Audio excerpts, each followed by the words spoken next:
Still a little green. Still a little green. I think we're live. I think we're live. Let me know if everything sounds okay. Any weird noises. You can hear me. The mic is working. That's not sounding like real funky. Funky monkey while we get some people in here. I'm gonna start it off from the beginning. Papa Tony needs some help. I think he's at 41 subs. That's him working. He's got a lot of good stuff, honestly. He's got a lot of knowledge, and I'm gonna see. Still playing, right? Probably won't show up, but it's Tony's Garage Door Service. If for some reason tonight, or you come through this, if you can go subscribe to his channel. This poor man wants to do a live, and I want to harass him on his live. I really do, but it's not going to show up that good. Let me get you closer. I'm always trying to figure out how this camera is going to work. I apologize. And if you do drop in, yeah, there you go. Oh snap! Tony's Garage Door Service. He's got 41. He needs 50. What's up, Tanner? I'm surprised. Why was that job in last video low headroom? Oh man, I know. I'm glad you brought that up. What a nightmare. What a nightmare. So it's kind of I'm warming up here. Feels good.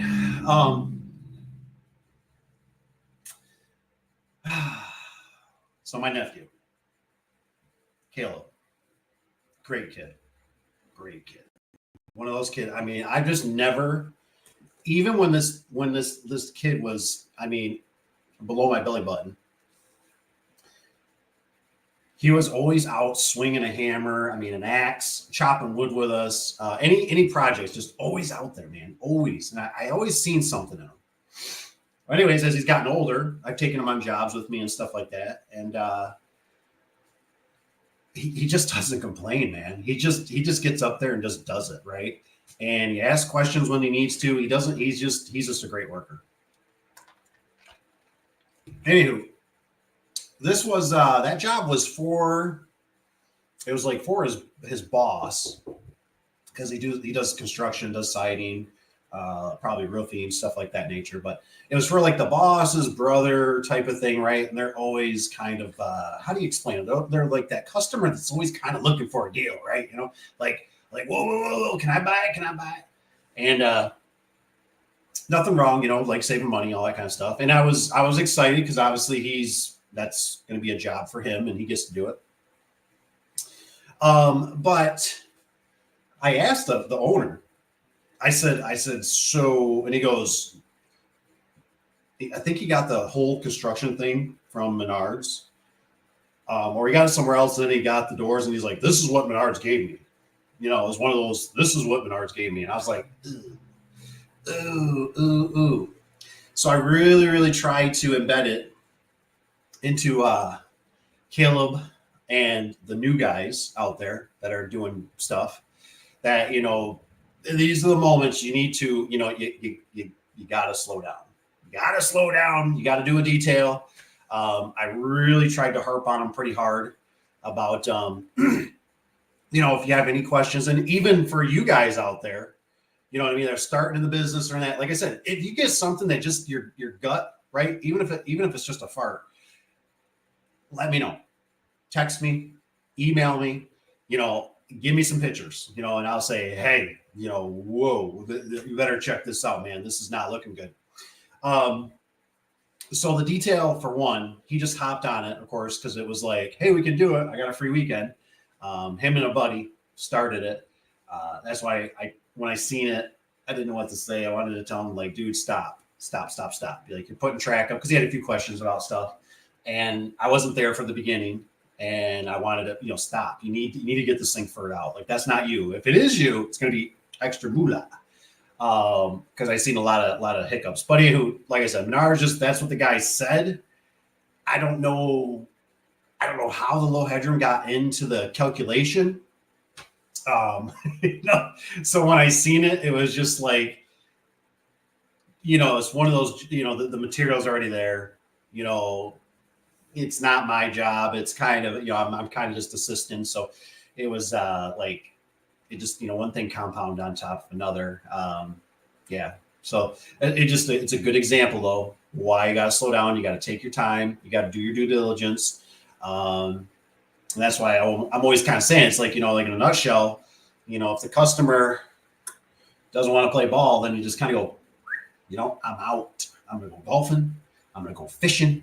I'm going to go hunting. I'm going to go chase girls. Don't chase girls. They're a lot of money. Wait till you're older. But you know, I'm gonna go out and do something. You know. So that's kind of it in a nutshell. Miller, says, can you get 10-inch radius track? Midland offers 10-inch. I use 10-inch frequently. So, you know, William, I'm glad, you know, I'm glad you brought that up because I'd honestly like to hear your guys' opinion. I forget who we got it from. I feel like we get it. I don't know if we get through Wayne Dalton or Safeway. But anytime we've gotten 10-inch track, I mean, the guys just complain and complain about it. And I feel like I've used it once and it had a little cork to it. I can't remember what the cork was, but I kind of muscled through it. I didn't think it was that bad. But I mean, it was like something like they've done like 3 or 4 times. And they were just like, I hate them. I mean, they come back and it was just like, I hate 10-inch track. It blah, blah, blah, blah, blah. It doesn't, you know, it's like either it doesn't line up or the brackets, something like that. And I was like, oh, I kind of like, hey, 10-inch track, man, get you out of a bind. I mean, I feel like in my heart, I'm like, I'd rather use 10-inch track than low headroom track because I really don't like low headroom track. I mean, I don't know if I'm the only one that feels that way, but I like despise low headroom track unless you have to. Now that I'm thinking of it, that's right. Make sure to, Tony, you put it in the comments. Put how they find you. You know what I mean? Blast it out. You know, do it a few times through the stream here or whatever. I mentioned something at the beginning, so I'll mention something mid through and later on. But anyway, that low headroom track, and like I said, somebody can correct me if I'm wrong. But I know in my heart, like I said, 6-inch track, 6-inch low headroom track, you can get away with. It works. It doesn't seem to impede the opening that much. But if you go to 3-inch low headroom track, I've done this numerous of times. I've screwed up. And it's like they need the low headroom track. They need to fit something in there. And I've kind of, you know, I've done it. And then it's like somebody's trying to fit like a truck in there. And whatever reason, that low headroom, 3-inch low headroom brings everything down. So it's almost like it sits in the opening. So your J-arm and stuff, I mean, it's just like you do it and it's like they want to fit something in there, SUV, a truck with a topper on it. And you're like, no, what did I do? So that's something I'm always really cautious about. That it's like, if I got to go 3-inch low headroom, I'm like doing all these, like, so what are you going to park in here? Is this grandma's stall? And she's got a little car, a little sedan, or like, you know, is this grandpa that's got the little bump in the topper and he wants this because they had a one-piece store in here or whatever. I feel like one-piece stores are still the lowest that can go. I think they only need like 1.5 inches or 2 inches of clearance for headroom. One-piece store, big piece. So, but thanks for bringing up the 10-inch, like I said. But like I said, you guys let me know. I feel like I've gotten through it, but the guys seem like they're just like, I hate it. I rather just go low headroom. And I'm like, all right, wow. Evan says, hey, everyone. Hey, Evan. Glad you're here. Hope you're doing good. Tanner's got Midland and CHI offer 10-inch. It's better than low headroom, but if you can make 12-inch work, it's better than 10-inch radius. Doors kind of run like hell. Yep. And like I said, that job, that Caleb job, you know, and this is for some of the new guys, right? I'm going to explain a little bit. That job could all day. We could have done 15-inch radius track in there all day. And honestly, it would have been a hell of a lot better because the guy already mentioned, he's like, you ever use those jack shaft openers? And I'm just like, yes. And I'm like, honestly, if you would have had standard track, I would have been okay with it. You know what I mean? I would have been like, yeah, you got a lift in here for a car. It's going to keep things clean. You're plumbing everything for wiring yourself. Like, you're a good candidate.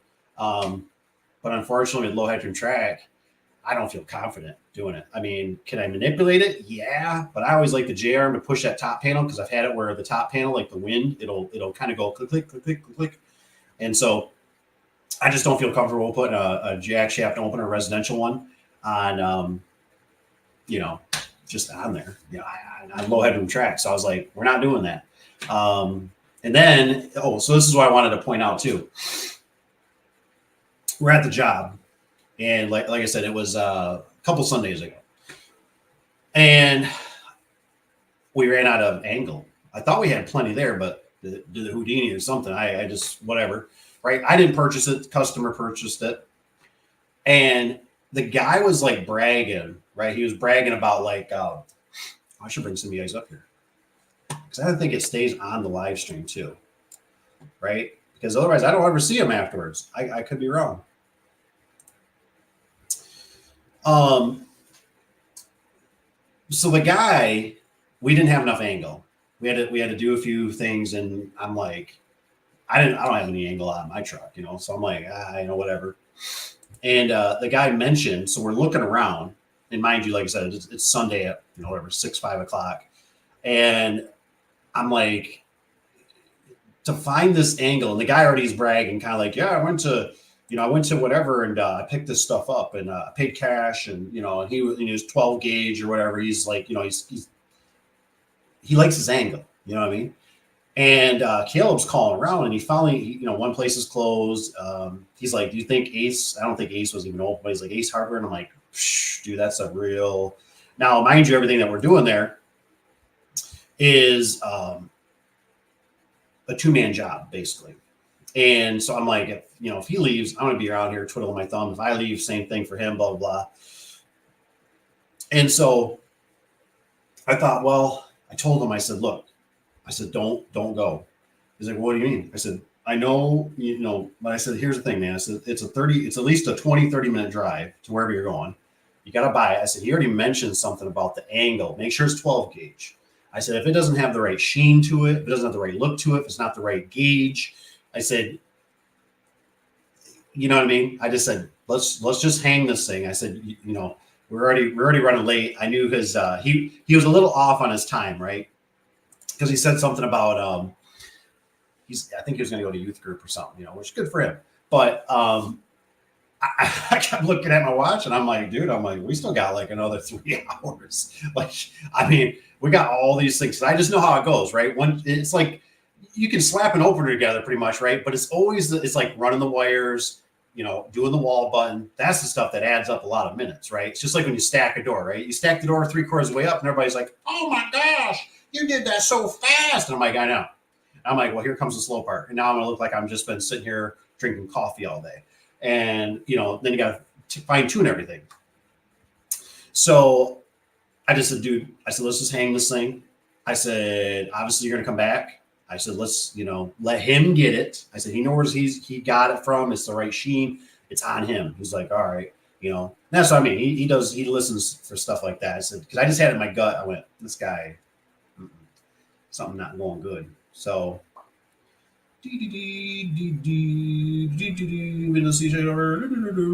what's this one? Kind of like Menards pushes easy set crap. They don't know much. Yes, easy.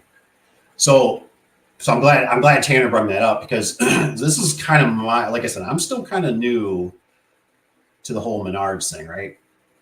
But what I'm getting at is what I'm thinking I'm understanding is that they typically have certain things in stock with the easy set or extension springs, which I despise extension springs. I see no value in extension springs.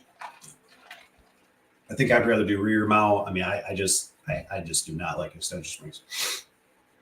But it seems like they got that stuff in stock. Now, what I didn't realize was from that last job they ended up when I said, "Can we just change out the hardware?" I'm thinking the hardware stuff's like on the shelf or something. I'm like, "I want that one. That one goes for a 16x7.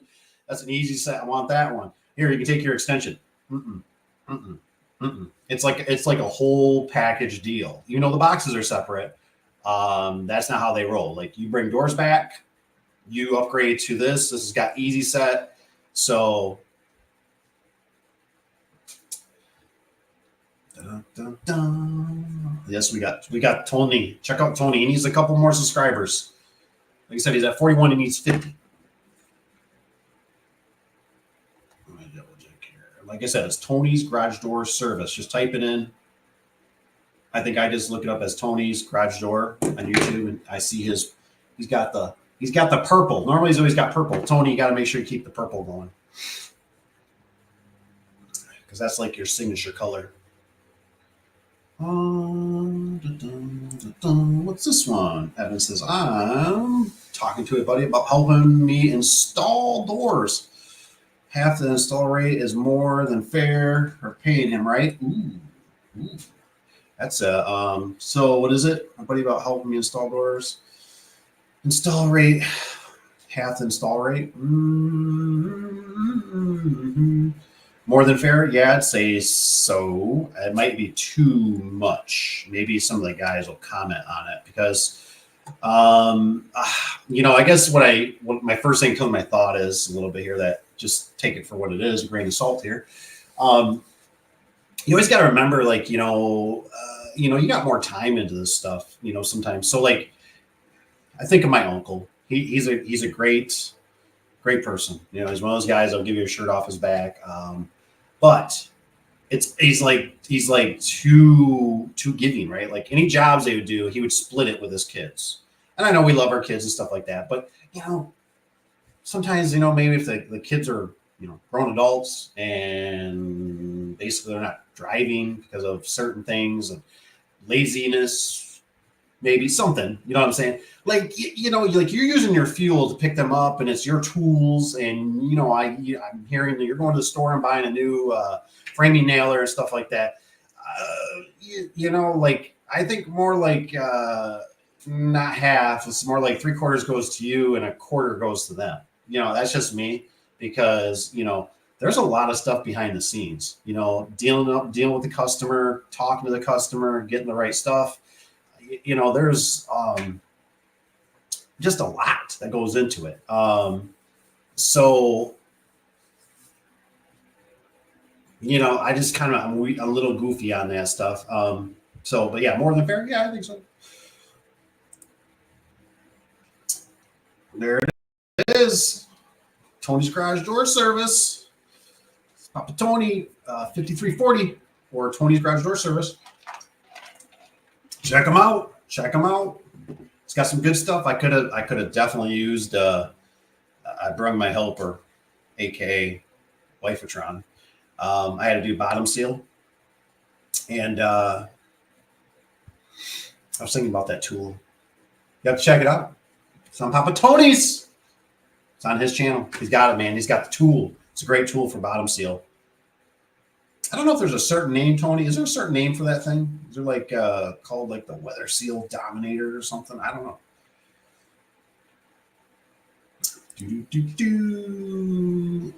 I'm sure it's Wilbur, but I think it's William, right? I hope I'm not mispronouncing. You have to use 2.5 end bearings with 10-inch radius. I don't know. You have to use a 2.5 end bearings. 2.5. I don't think I really know what that is. I don't think I really know what you're talking about. Like I said, I don't do much 10-inch. I've done a few, and they didn't bother me. You know what I mean? The guys, they hated them. It was like, they were just like, "Hey, run, blah, blah, blah." And I'm like, I don't know. I did it. I muscled through it. This says new comment. Oh, this is going to be goofy how this thing works. Show. Let's see this one. Tony, Evan, how much is install price? Ooh, that's a good question, Tony. What's that we got? He says, on my way. What's that say? On my way rates yet? I don't know what that means. I'd offer them 100 to 125.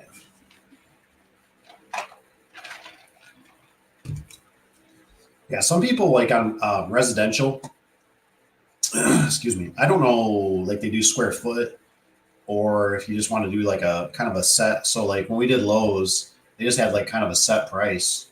It didn't really matter if it was insulated. I think when we got to the designer doors, they gave us more for handles and stuff like that, hardware on the outside. But it was like up to a certain size. Like I think we went up to like 10 or 12 wide. And then it got out of the, so they pay us. I should see if I still got it. I think it's around here. I just seen it not too long ago. Let's see where we're at with the comments.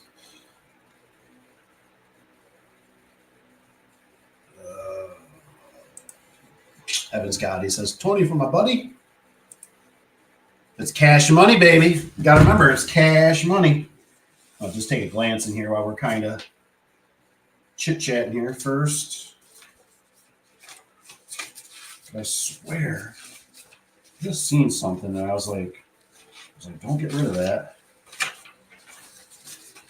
I thought I had rates or something on it. So don't mind me if I'm kind of bouncing around here.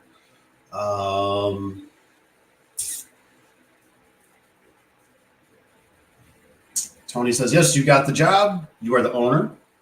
You're the only, you're the one they're going to come back on. That is a damn good point right there.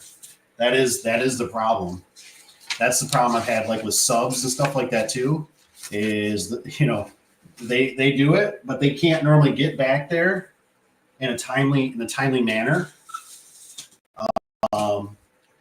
So, I mean, you're married to this thing. I don't know. I mean, you're just married to this thing. You're married to this thing for, I don't know, somebody put it in the comments. What are you married to this stuff to for, 2, 5, 10, 100 years? Not 100 years, but 10 years. I mean, you know what I mean? Like it's amazing, but if there's a callback, and like I said, what happens a lot sometimes too, it's not even your fault. Somebody puts a broom, that's happened a lot. Huh? Somebody, put number 1 in the comment if it's happened to you, right? How many customers have you had where they put a broom in the track, right? Or a shovel, throws the cable off, Sometimes they tell you, sometimes they don't. That's always fun.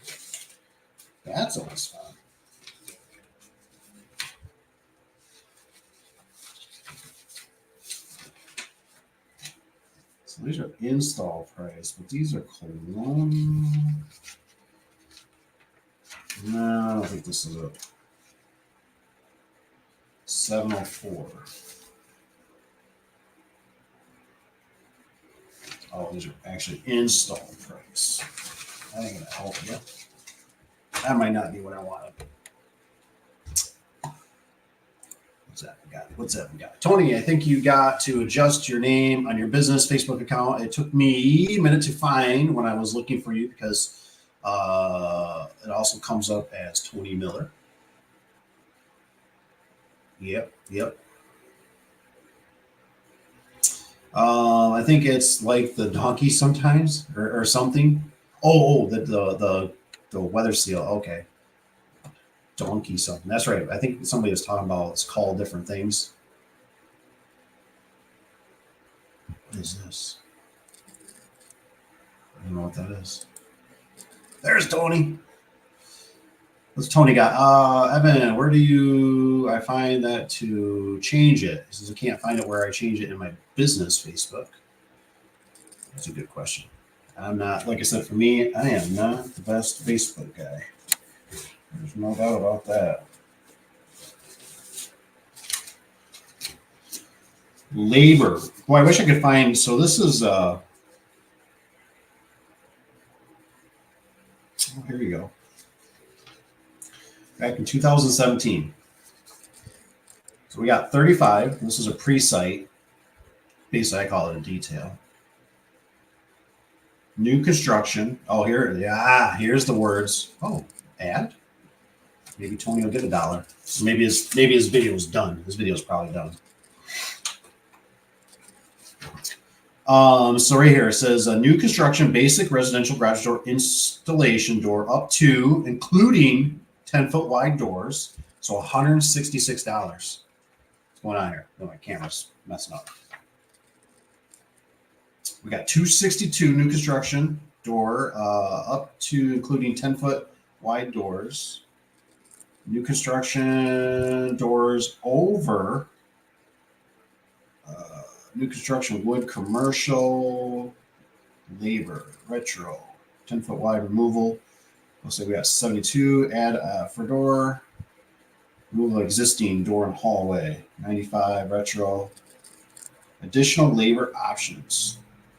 Boy, the new openers were horrible. 95 new door opener installation with new garage door install.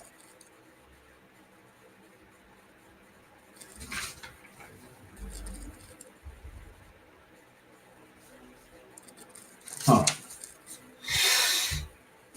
What's going on here? Let's see what we can find in this thing. Did I even click on this? Evan, let's see here. Hey, I see there's Dab in the house. Tony, I think you adjust your name just to find it. I was looking for because also comes up.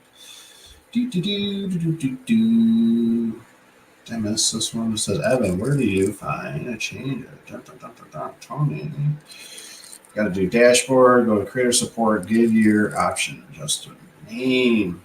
What's up, Dab? And like I said, you guys are more welcome as we're cruising through the night here, the evening. So happy evening to you. Bring up some questions. Like I said, don't be afraid. That's what I'm here for. I think we finally got Peter S. Peter S is he says he's gonna reach out to me Monday. So let's see what's up. How do I do this? How do I change this stuff? I missed it. We're gonna go back to Tony's. Where's Tony?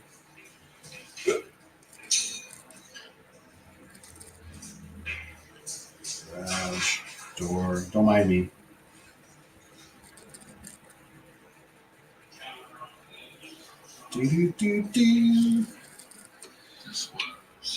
This.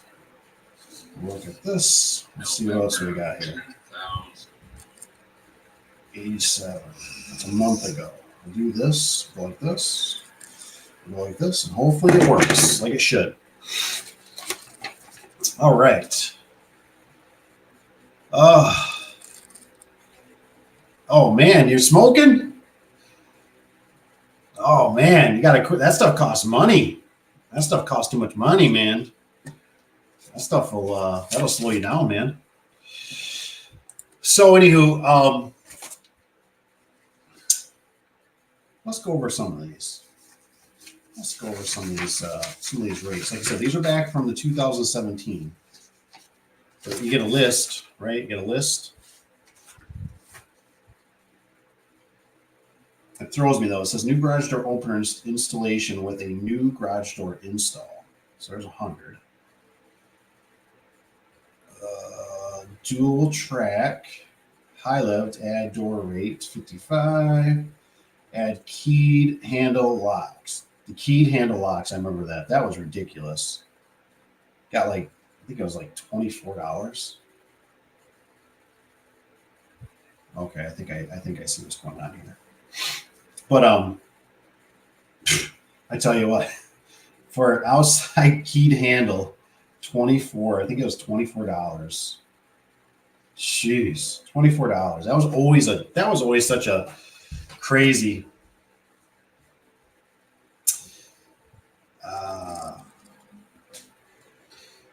What's Dab got here? I see. Meditation. So Dab, send one of your videos. How do you eat an elephant? One bite at a time. So Dab was saying it helps for not overwhelming.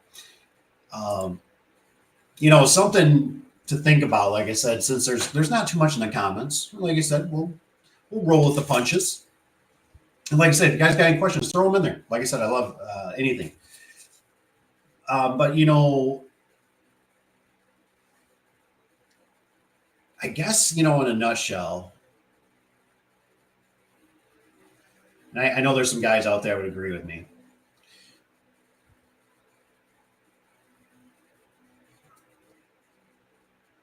If you're really thinking about this is my opinion, right? If you're really thinking about getting in business, right, you got to have some thick ass skin, man. I tell you what, and you got to be able to deal with a hell of a lot of stress. The one that comes to mind, right? I'll tell you a story. So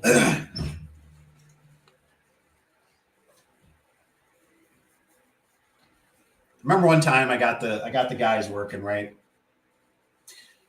I hired this guy out of state. He came back up to Michigan. He was out of Georgia.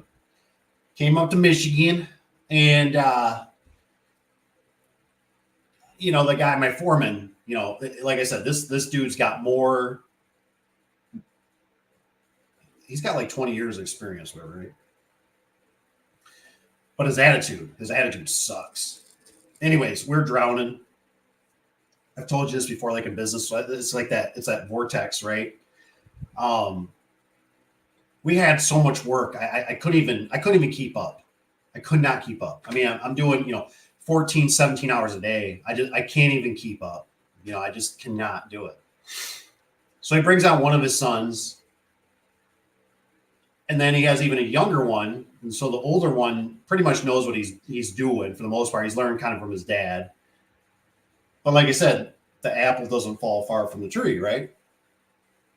And the dad, just like I said, got a horrible attitude. And I'll never forget that one time, right? We get to the shop, they get done. They got done kind of earlier, and that's one thing you got to really watch your guys. Like, you got to go behind them sometimes, because if they're getting done earlier than what you would expect, like for you to even do it as like a seasoned vet or the owner, something's a little fishy there. And I just thought I was slow. But I remember they were standing around talking, and the one guy says something about, he goes, so he's there laughing, chuckling, and we're just kind of wrapping up the day where, and it's a little early. It's like 2-3 o'clock in the afternoon, but they're gonna cut out because there's really nothing else for them to do, and they don't like doing like sweeping or organizing stuff like that. But the dad says, so he goes, did you tell Dave? Did you tell Dave? And I remember I'm like, I'm kind of like what? They're like, oh no, we didn't tell him, And I remember they're like, well, some kid was walking down the alley, and he threw a brick at the garage door. I'm like, what? I'm like, man, that really, like, what? And anywho, long story short, right? And like I said, there's an alley, but it's probably 50, 60 feet. The garage is from the alley. It's sitting, where you got to pull in. So somebody literally had to like walk down that, into the driveway. It wasn't like it was right next to the alley and they just chucked a brick. But I remember that everybody went home, right? And I remember, it's kind of the evening. I'm kind of wrapping up, doing my estimates and stuff, figuring things out for the next day. Sitting there all by myself, and the phone rings. And I get some lady, right? And she's like, she goes, I need to talk to the owner, something about, and I'm like, okay. I'm like, I can help you. What's going on here? And I remember the long story short, like I said, she's told me that she's asked the kids, to pick up their cigarette butts in the alley, and they have, and like I said, this was a diversified area, it's colored. And she said, but she says, I really didn't appreciate after, the brick got thrown that, one of the workers came in and basically said, that some N-word, let's just say, threw an effing brick at the garage door.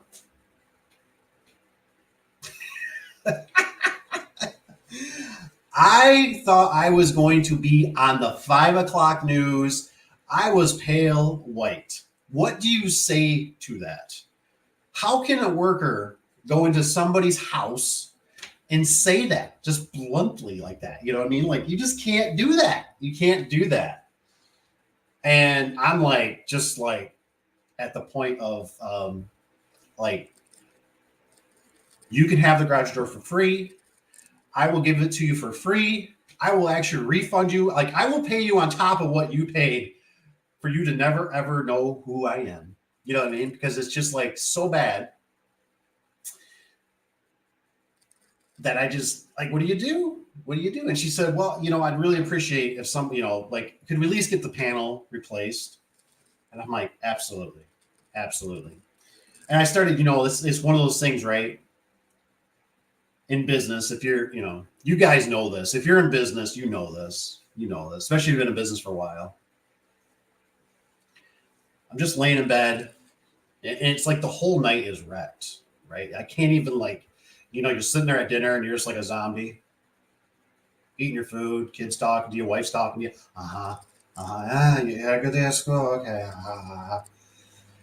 It's horrible. And laying in bed, like, oh, what am I gonna do? I gotta call tomorrow. I gotta order this. How do I explain this to the vendor? Am I gonna pay for this out of pocket? Are they gonna cover it? I'm a big dealer of theirs, even though it's not right. And then you start putting things together, like, you're going, I bet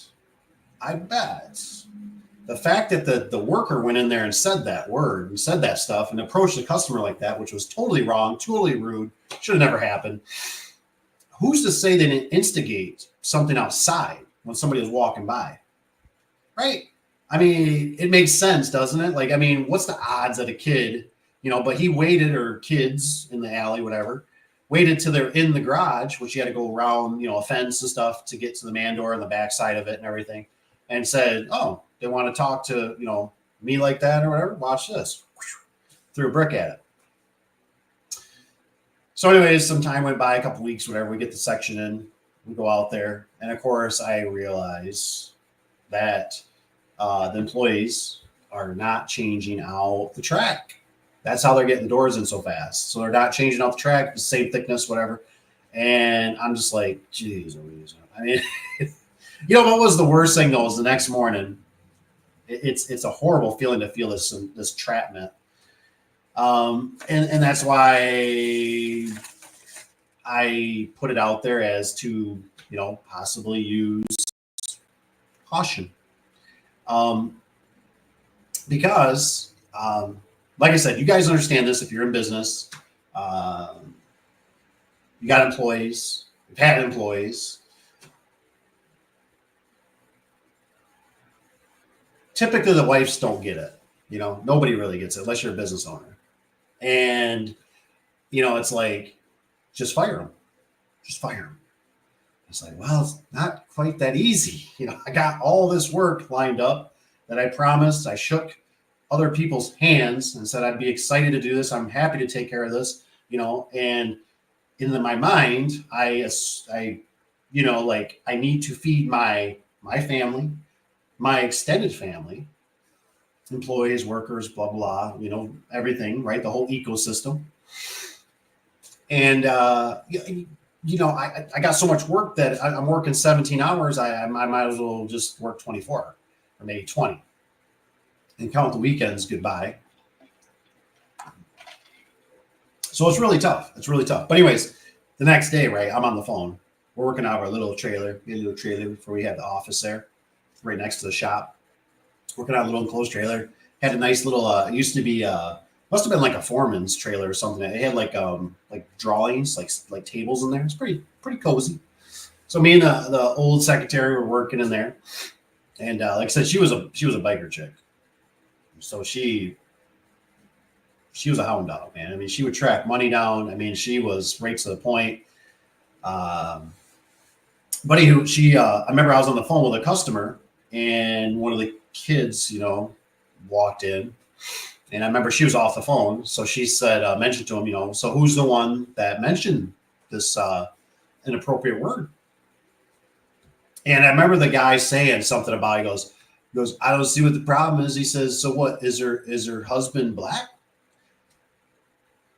And I mean, I was just boiling. I was on the phone with the customer and I'm just like, I wanted to be like, mother, wow.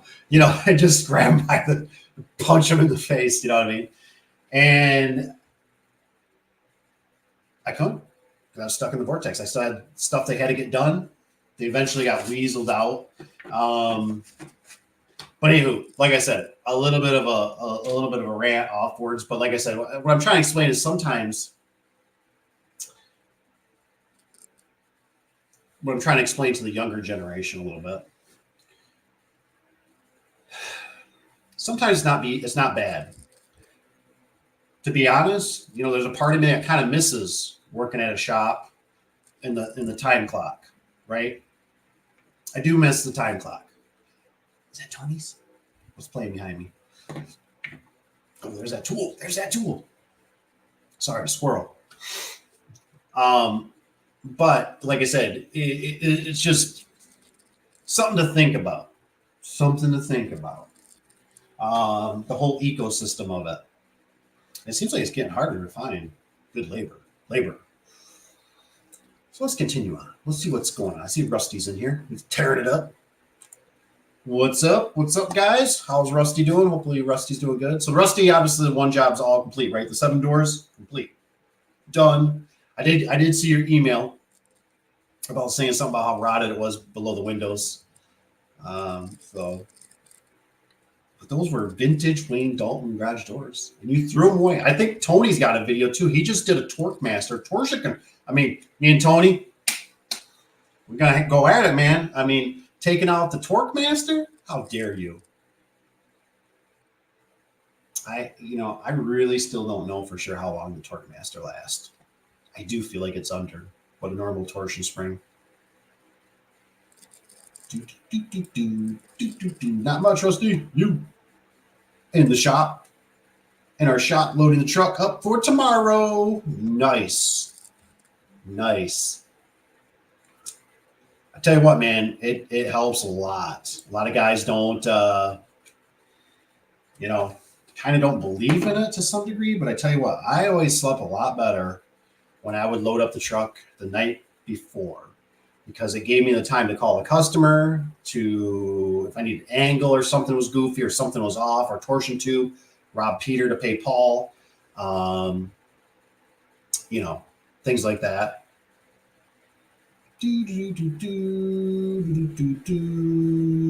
What's Evan, guys? I mean, it was really mad. I would have called the kid that threw the brick bundle of sticks, Well, and the thing is that I can't, I'm assuming, like I said, just the way the chain of events and the fact that the other kid came in and said that the next morning, that's what all started clicking, where I was like, you know what? I bet they instigated those kids, said something to them. And, that's why they threw the brick. That makes sense to me. And it was a real, I could not believe when I got that phone call. And there was so many of those. There were so many that I don't even like thinking about them. Not even with those two. I've had other ones. Just people call. Like I said, I had the one where I was deer hunting with my dad, and I don't really ever get to do that much. You know what I mean? Especially when you're starting business. You know what I mean? We weren't just starting. We're 5, 6, 8 years, and once you got the customers built up, I mean, especially in the commercial, you got to kind of be there for them, and it just seemed like things would always fall apart, and it was a bummer, man. It was a bummer. Calling me saying, somebody peed in a bottle. And I'm like, okay. I'm like, can we send somebody out there? Are you sure it's pee? And you, how do you insult me? Okay, I'm sorry. We'll come get it Monday. I want somebody out here right now. And I'm like, that ain't gonna happen. I'm 2 hours away up north hunting. That ain't gonna happen. You know what I mean? Just weird. Tony's got a sup, Rusty. What was that? What's up, Rusty? That must be the voice thing or something. Evan says, as far as paying Buddy, are you going to work with him in the future? And you tell him half now, he may expect half every time. It's true. Or if you can't do the door without him, it may be worth it. Yeah, I agree. I agree with Rusty. You know what I mean? It's just, obviously if you're doing it on the one jobs that you for sure need help, it's not necessarily, it's just one of those things that you got to take in consideration that it's like, like my brain right now tells me and I go, yeah, okay, maybe I pay him half. Like, is he driving to the location or do I pick him up? Or is he meeting me at my house and I'm driving him? You know what I mean? So, if he's driving there, that to me is obviously more time and gas and wear and tear. So I look at that and I go, okay, that's a little more warranted because my thought process is, and obviously if like, I call it, so the way I always word it is we got like a 1-truck plan, we got a 2-truck plan. And even if it's a van or a car, that's how I call them in my head. And the reason being is because what I've learned is that typically a vehicle, service vehicle or personal vehicle, whatever it is, right, is still a vehicle. And that's like a locker room. So, if somebody wants to bring toilet paper because they have an emergency that day, you know what I mean? The bucket, they do that. They got their own tools. They bring their own lunch. They got their own cooler. They got their own water, Gatorade. That's like your lunch. That's your locker. That's how I look at it. That's your personal locker. You got all your stuff. And what's beautiful about doing that kind of stuff sometimes, and this is also why I'm also a big fan about working close to the shop or wherever, right? Don't go super far. Is because if you forget something. Now I know I'm probably the only one because I can be a donkey sometimes, but if you forget something, that's what's nice about 2 service vehicles, or if somebody else also has their own hand tools, that typically if they can keep working while you go, hey, I got to run back to the shop. We got 2 left-hand springs. I've had that happen from vendors, or 2 right hands or whatever, or 2 of the same drums, or just all kinds of weird, goofy stuff. Somebody can run, but yet somebody should be able to keep working. You know what I mean? But if you are the one that's carrying all the tools, I've had that happen too many times where you take the service vehicle, maybe the nailer was in there for trim, for weather seal, just weird stuff. And they'll be sitting there when you come back and they're like, well, you took the service vehicle and, I didn't have, I didn't have this or didn't have that, or didn't have an extra screw. So I couldn't put on the strut. And you're like, oh my gosh. So, like I said, take it for what it's worth. It's just,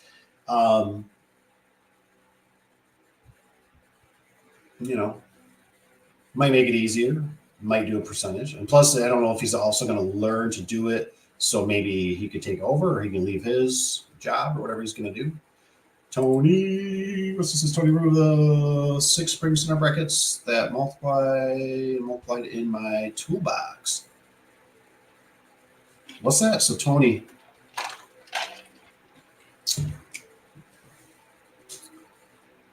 can't give these things away. I don't think I really understand what that is, Rusty. Tony removed the 6 spring center brackets that mult in my toolbox. Can't give those things away.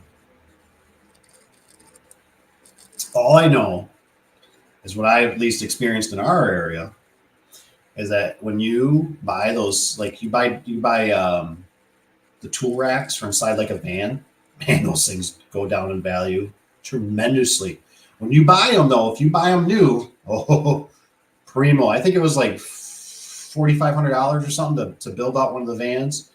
But you go to sell them, I could barely get $200 per shelf. You know what I mean? They attach, but like one bay. It's horrible. Like I said, it was pretty much, I felt like I was giving those things away. It was ridiculous. What's that I got? Rusty says, I am thinking right now I'd be like a casual deal, like I call him and you want to come do a door with me and we'd be doing it together at least till I'm comfortable enough to do it myself. Yeah, I mean, I don't think that's horrible. I mean, I get it, and obviously you want to make it, you know, uh, money motivates people. So obviously he's like, heck yeah, I'll come do it. He might push aside something. Maybe he's gonna, whatever it is. He's like, yeah, I'll come do it because it's an easy whatever. But it's one of those things. It's probably cash money. So you just gotta, just make sure it's fair for you. Like I said, if you're doing a lot of, you're providing the tools. I was just thinking, like, I've been doing some of these jobs, right?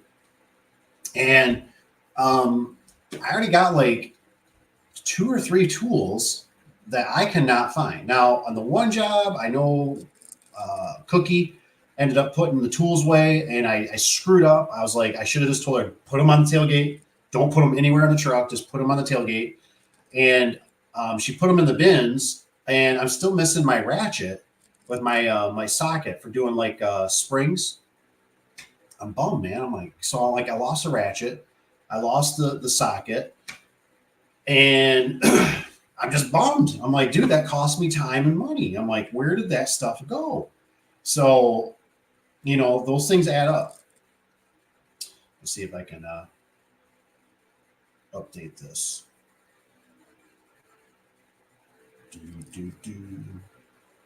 What's this? What is this?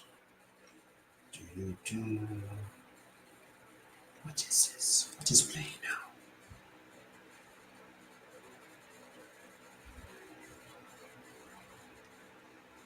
Challenger. Just make sure you're making a little bit more if you can. Like I said, half is fine for now, whatever. But you might have to squeak it a little bit.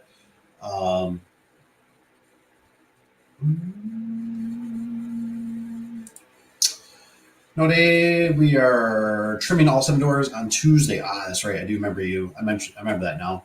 The weather in Pennsylvania was cold last week, and Tuesday is 75. Yeah, I think Monday's our warmest day. And it's like something like that. It cools. We got another cool down coming. So I'm curious. Who was it? Is it Rusty? Rusty, do you use a trim nailer? And if you use a trim nailer, what do you use? Do you use Air, Electric, DeWalt, Milwaukee, Bosch? I don't know what else was out there.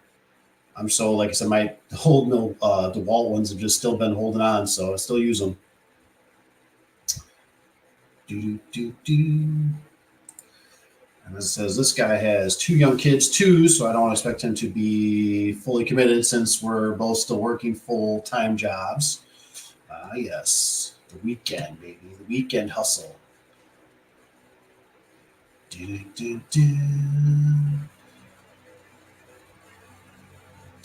What's Tony got here?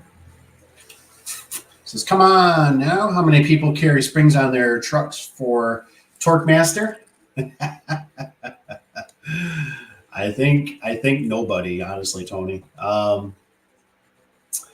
I know we didn't. I entertained at one time that you could buy the springs for inside, inside the tube of those Torque Masters.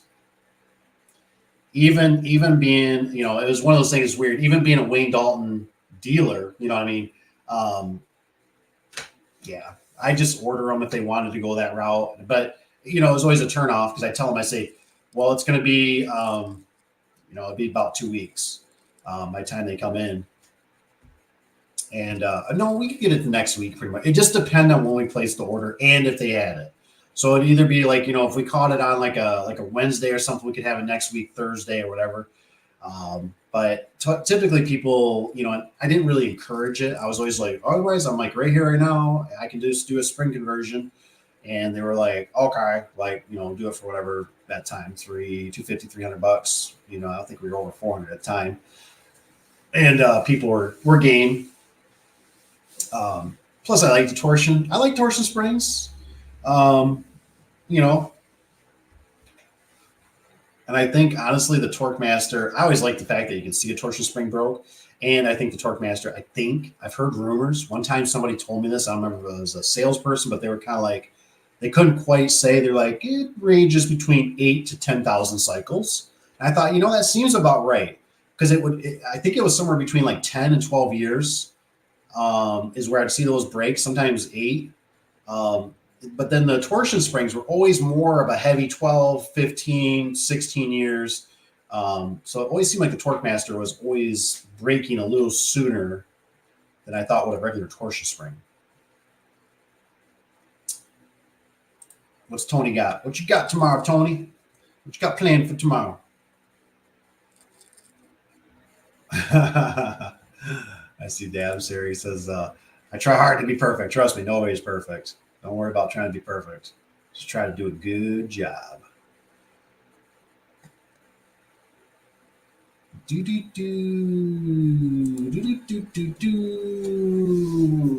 is say Dave, the center mounting brackets for torsion spring systems. I get extras because it's cheaper for me to buy changeover kits just to get bearing plates and cables. Huh, that's interesting. Huh. Put those puppies on eBay. I don't think anybody ever mentioned what the AMAR was called, what their system, if they even still do it. I don't even know if people are installing the AMAR, kind of like a Torque Master or an Easy Set. It seemed like it had a name to it. It was a weird system. What we got? Rusty. I don't have anything on the schedule. Rolling morning always does waiting on 3 doors to get here before I go on vacation. I got a roll-up door coming in this week. Nice. I worked yesterday. That's how it goes, man. When you're in business, that's how it goes. And so just to put it out there, I don't know if you guys experience this or not. I've noticed that,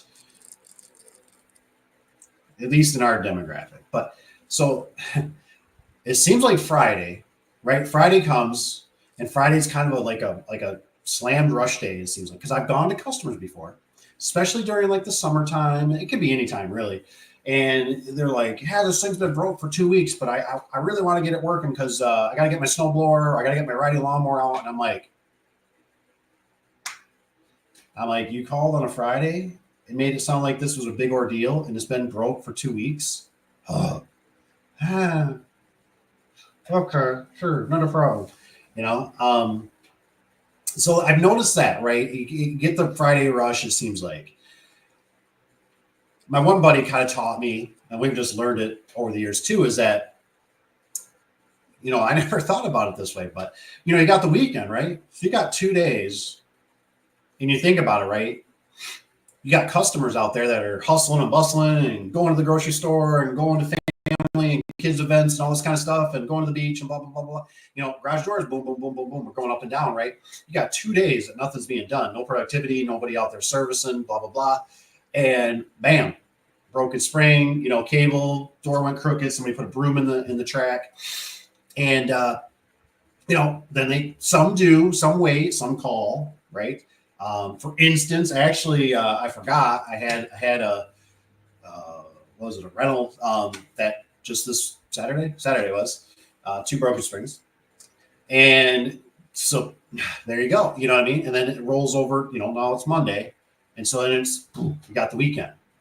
So typically that's why we always leave Monday as kind of open, because Tuesday, Wednesday, Thursday is kind of the meat days, like you do like the commercial, you do stuff that you're more committed. Mondays and Fridays are kind of the residential days. That seems to work out pretty good.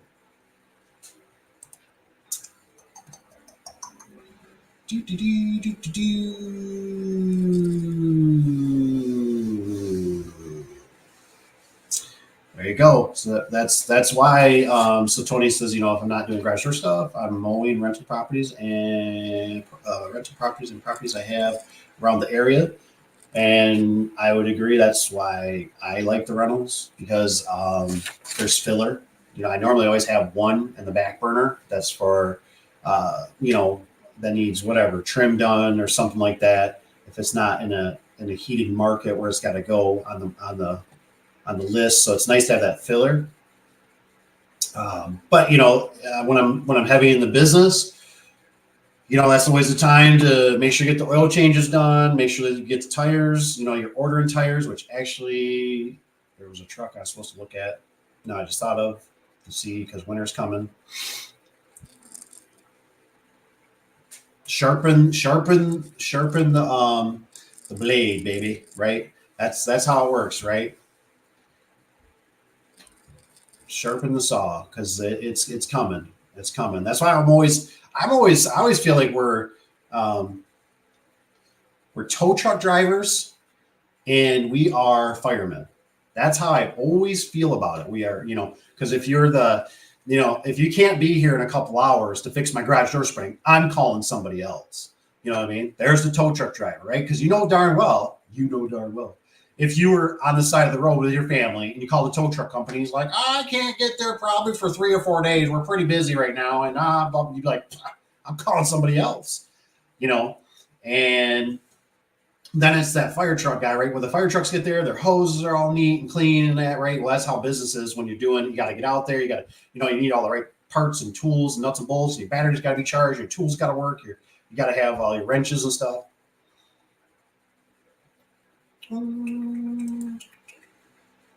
What's Rusty guy? He says, no trim nailer. I like to tack my trim on the door, run a few. You get a perfect seal in my door, adjusting top panel, pushing different trim, and caulk last. Ooh, rusty caulks, nice. We never did the caulk. We never had anybody ever complain about it either, or ask for it. And then we used the trim nailer. I haven't noticed too many problems with trim nailer unless you don't put enough in. That can be a problem, especially on the top, and if you put it in too tight. It can buckle when it gets warm and all that kind of stuff. But it seems to work pretty good. Pretty good. And I feel like Rusty might know. If Rusty's hand banging them, there's something. You got to either get the steel ones versus aluminum ones. Because I tell you what, man, if you get those white nails that you buy from like the box store, oh, man, I would hunt for those things to find the right ones. I think it was the steel ones that were nicer, but the aluminum ones would kink on me. Oh, there's nothing worse. That's why we always use trim nailers. We haven't had too many problems.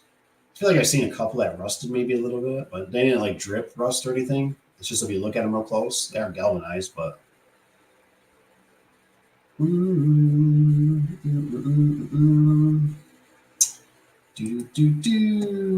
do not caulk the perimeter seal. I'm a garage door guy, not a painter. Ooh. Yeah, I mean, I think it's probably nice to caulk, right? Especially like the ones I've always felt more about is like when you get the residential ones, I got the 45s. But like I said, I just cut them off straight. That's not the best I found that fit the best without trying to do 45s. I don't know. They just don't work for me. They catch. They do weird things. So I just cut them straight. And obviously, if you do 45s, don't forget to bring an extra chunk of weather seal. Been there, done that. But I've had it where, you see the corner there and it's like, that looks it could be better. And I've always been ready to tell the customer, say, you got to get somebody out here that caulks. You know what I mean? Because for us anyways, running different trucks and up here in Michigan, man, the stuff would never last. It would be gooping out in the trays. It would be, and we don't get that premium. We don't have that customer base where we have that premium, like Rusty, right? Like we're getting another, $100, $200, or we just don't get that. It'd just be so hard. The stuff would be bad. It's bad enough buying light bulbs. It's damn guys. Says people think I'm magic when I'm working on their doors, like they watch my every move. Oh yes. I don't know if this is true or not. So I'm kind of glad Dad brought this up. I think I've caught it. I haven't proven it, but I've noticed with my age more, right? So somebody's there, they're kind of bugging me. Maybe you know what it is, probably, right? It's probably in a nutshell because maybe I'm not so I'm not so desperate, right? So I'll sit there and I talk to them, and I'm like, yeah, yeah. And I can feel their body language where it's kind of like, I better like probably go inside because, we've been talking for 10, 15 minutes. And if we keep doing this, you're not going to get nothing done today. You know what I mean? And it's like I said, I haven't really proven it and tried it or beta test it, but I just feel like I'm like, I wonder if that was what I should have just sat there and talked to them more and be like, oh yeah, yeah. Oh, gee golly, this and this and this and this. And I'd be like, oh, you know what? I probably should get working on this. As soon as they come back out, just go right back to them and start. Yeah. So tell me about your dog, blah, blah, blah, blah, blah.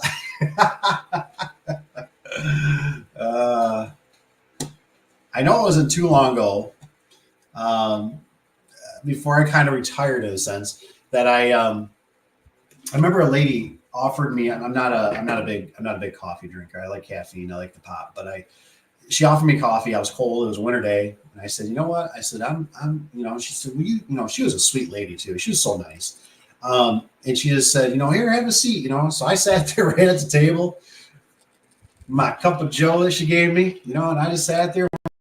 We just talked, and I'm really, really happy you came out and stuff. And I said, oh, no problem. I'm so glad I took it. She wrote me a check, all that kind of stuff, and I enjoyed my time. And I remember thinking, geez, golly, guys, thinking if one of my workers, spent 10, 15, 20 minutes talking to this lady, chop, chop, come on, we gotta go, next job. Yeah, but she was super nice. Tony's got, yep, it happens all the time. Does that, what was that piss off says?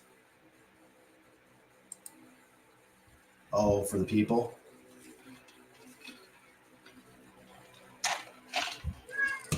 Let's see here. Evans guy says, do any of you notice that, who's this guy in the back? Camera's freaking out. The amount of doors you install in the winter time slow down compared to spring, summer time, or is it pretty consistent through the year? That's a great question. I'd love to hear what the guys have to say about that. Let's see if I can back this thing off here. Pirate ship. But so this is why, like I said, I got to do an interview sometime with Jay. Jay's from JF Enterprises around our area, but Jay was always the guy that told me, kind of when I was first starting out, he called me once in a blue moon, asking for certain things, track and stuff, and I'd help him out when I could and stuff like that. He did a lot of like what Tanner does, did a ton of egg stuff. He works in the farm stuff big time. And we just could never get our claws into that stuff. You know what I mean? And he would even travel kind of out of state for some of the big stuff. Big stuff. Like I said, stuff that Tanner does, 24 wide, 40 something wide, just huge stuff. I mean, but anywho, Jay was always the one that always told me about the seasons. He's like, how it is, the seasons. And I was always like, I just kind of went along with it. And I was like, yeah, it's like the seasons. And I was like, I don't really know exactly what he's talking about. And there is seasons. So like I've noticed like in the business, right? Everything, sometimes like this year's kind of got a pretty long lull to it. But you'll start getting to the end and it'll be kind of like, it'll ramp up because everybody's trying to spend their money, especially because we're probably even more than half commercial. They want to get the fence job, want to get the gate operators, want to get that. We want to get this on the books, get this going, get this money off our books for taxes and all that kind of stuff. So it'll be like busy, and then you got the sickness. People get sick this time of year, which that's already been happening. You got people want to take extra vacation. They got duck season, hunting season, whatever you name it. And that can help you sometimes too. And bad weather can depend, right? I learned this from a mechanic, and I thought about this. He always said once, he says, when we get bad weather, it's amazing how many brake jobs we get. I was like, really? He goes, yeah. He goes, think about it. He says, because most time people are doing them outside. They get bad weather, the brakes start grinding. They don't want to do it outside. And I thought, that's interesting. And I've paid attention to it too, where sometimes you get bad weather. You get a lot of doors that are frozen to the ground. You get people, power outages are big because they pull the disconnects and they don't know how to rehook them or something. They broke something. the bad weather, they don't feel like fixing it. They just want to call somebody, because their money's like, you know what? Like, I don't even want to look at it. I want to call my son. So it has seasonalities, but anyways, normally towards the first of the year is when it slows down quite a bit because everybody's broke from Christmas. So it's like everybody's got the hangover. You got the New Year's, you got Christmas stacked there. And then it's like the New Year comes and it seems like January or February is always kind of slow. For us, it stays pretty steady because we have a lot of the road commissions and stuff like that and DPWs. So, I mean, those things are getting used hard, especially with the winter time. And then you got a few snowplow drivers that are smacking doors, backing in for plowing and stuff. So it just all kind of depends. And like I said, once you get more people or more customers, it seems to equal out a little more. It seems to mellow out a little better. But it's hard. When you're first starting out, it's very volatile. I mean, it's like, I remember when I was first starting out, it was like, some weeks it was like, oh my gosh, I need 20 guys. Next week you come up like, I only need 5. I only need 5. Oh my gosh, we have nothing. What are we going to do?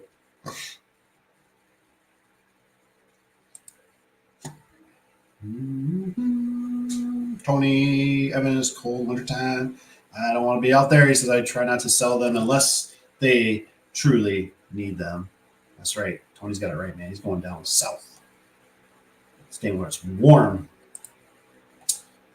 At most years, I book all winter until February and slow for a month, then the spring rush. The spring rush. Rusty's guy says we caulk every job except the HOA neighborhoods because not allowed. Really? That's interesting. The job looks more finished, and I charge a premium price. And that's right. You can do it. Got that time and that money. I didn't know HOAs though. That's crazy. That's interesting. If I do 5 side perimeter seal, I bring cordless miter saw. Otherwise, I use that little red tool that I cut my bottom seal with. Nice. Yeah, I don't know why. Like I said, I tried buying for one of the work vehicles one time. I tried buying like a miter, a hand miter saw, they could turn on 45s. And for whatever reason, it's like how the weather seal would cut off. So maybe like for Tony or somebody, that'd be make a video next time you ever come across one. Because like I said, I could never get it to work. So I just found out if I cut them off straight, chop them off with my little hand cutters, put them up there, it really don't look too bad. They overlap a little bit. The weather seal, they don't catch, because that's always a big pain in the hiney, is when they catch. I've had that happen where they'll catch and they'll start ripping or they fold funny in the 45s. So I could never find the secret sauce to make them look just perfect. I've tried with a chop saw. The chop saw seems like it's kind of dangerous, and it'll it's just something else you got to bring on the truck for us anyways. So we just cut them off straight, and we've been no complaints. I never had nobody call. Like I said, the only thing with weather seal I've ever had somebody call about is not enough nails in it. I've had that, and it droops. It got a little warm, cold, whatever, and all of a sudden it's sagging. They take a picture of it, and I'm like, oh my gosh. And I'm always like, can't believe I'm going back because of this. It's like, like somebody would just put 5 more nails in this thing.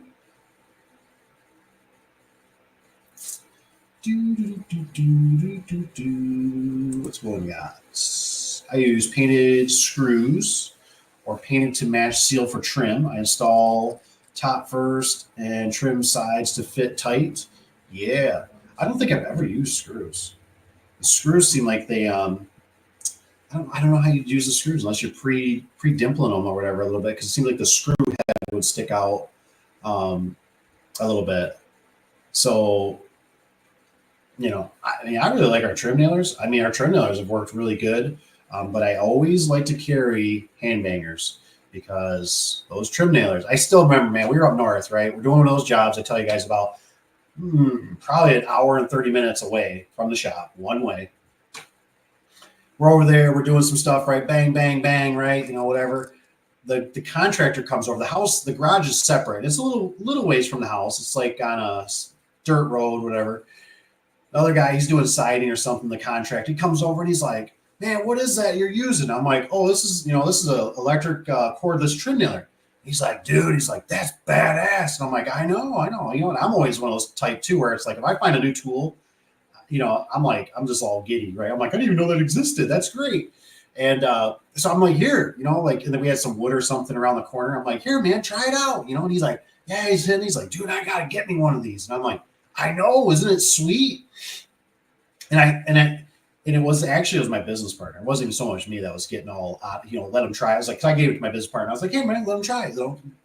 He's whack doing it. They give it back to me. They didn't do nothing wrong, but it's the DeWalt one that has the belt in it, and they're notorious over time. The belt's shredding them, and all of a sudden, man, I'm using it. I can hear something ain't sounding good, man.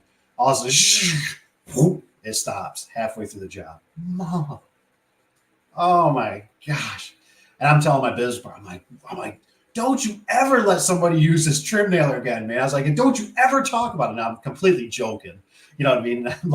I'm like, dude, do we even got hand bangers? I mean, our stuff's so old, it's probably sitting in the bottom, it's rusty now, and we are way out in the middle of Michigan. There probably isn't something around for 2 hours away driving. That's a local Lowe's or Home Depot or something, I mean, they're going to be like, we're probably not going to find white trim nails probably at even a local hardware store, maybe get lucky if it's an Ace Hardware. But I just remember I was like, oh my gosh, dude. And then it's like, now the job's half done with trim nails, a cordless one. So now, so we got to yank it all back out. We got holes already, so we got to go back through our existing holes. Oh, yeah, man, what a pain. Luckily, it doesn't happen that often. But what I did is I'd start carrying two DeWalt trim nailers. Oh, things that happen, man. Oh, yeah. Dun, dun, dun. Dave nails is it Columson Brothers stainless steel? Ooh, trim nails. Let me take a picture of this, Rusty. I gotta take a picture of this. Might have to. You just never know. You just never know when it comes in handy. Trim nails. Get them in color direct. Oh, direct from Clope. Ooh, fancy. Oh, is this it? All right, take a picture of that. Just never know. I'm assuming we can get them too. I didn't even know they offered them through Clope. So that way, if some reason, especially if they get like the black trim, like so. I really would love to hear this from you guys. Has anybody experienced black hollow perimeter seal, foam stop, trim? I remember the guy, he started working for me, right? He's not been in the business that long. And I remember we're going up to on Lake Michigan, and it's a high-end job, man. And we got to go back up there, I think, to do a weather seal. I think we did the doors. We got to go back and do a weather seal. And I think he put everything together. I'm just coming along as a helper. So I hop in. I'm like, yeah, we're talking, we're cruising. I said, so you got weather seal? And I'm like, I look behind us. I go, oh, dude, I said, you got hollow weather seal? He's like, yeah. He goes, it works fine. He goes, I've done it before. And I'm thinking, I wanted to call BS because I was thinking, I don't hardly ever see hollow weather seal. And this is black and it's hollow in the center. So it's got a couple ribs in there for strength. And we got up there. We started trying to use our trim nailer. It's cold out, wintertime. It's blowing this stuff apart. It's blowing. I mean, it's shattering in our face. And I'm just like, I'm looking at him like, we just drove all the way up here. And it's back in the woods, up a couple dunes. You got to go through a gated community. It's all of an hour and 15 minutes to get back there. All probably an hour and 30.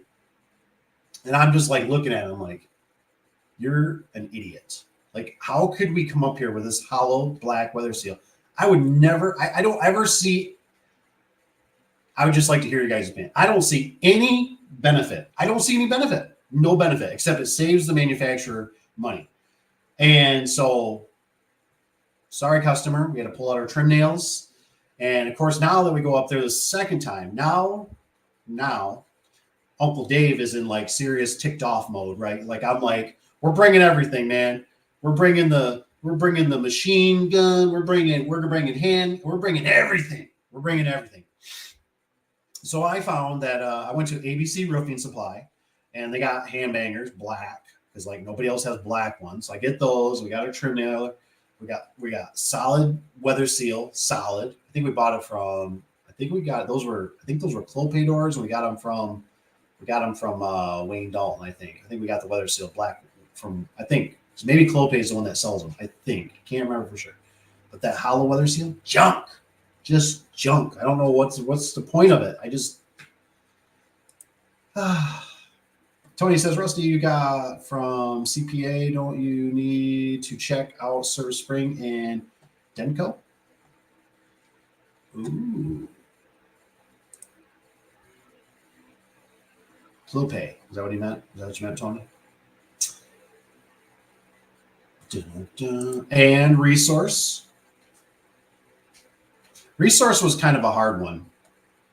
I feel like they're the one, right? They're the ones that got the macho guy with the blonde hair, right, on their thing. And I called them one time and I tried working with them. They were tough, man. They were like, they'd send me to somebody else where I was just like, oh my gosh. I was like, Service Spring, I just deal with one person. They know their stuff. They're on the phone. Credit cards on file. Boom, boom, boom, boom, boom. We're done. Where there was like, it was such a process. And I was just like, I got stuff to do. I'm not getting paid to be on the phone. Tony, those are all good places to buy parts, springs, etc.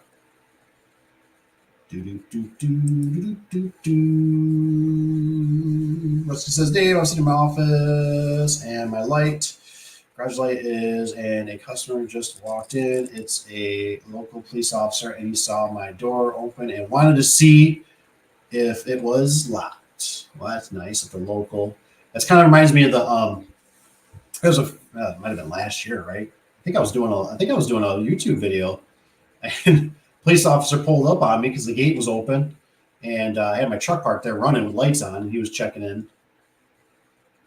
I was still a little bummed. I was like, check my ID. I was like, man, I mean, I get it. He wants to make sure I got like warrants, and I'm saying who I am, but I don't want to be put in the system.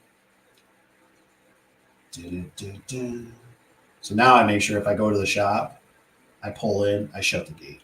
Because I don't need no company. I don't need to be put in the system in case one day something comes up. They're like, you've been in the system a lot. I don't know how that works. It probably means nothing, but.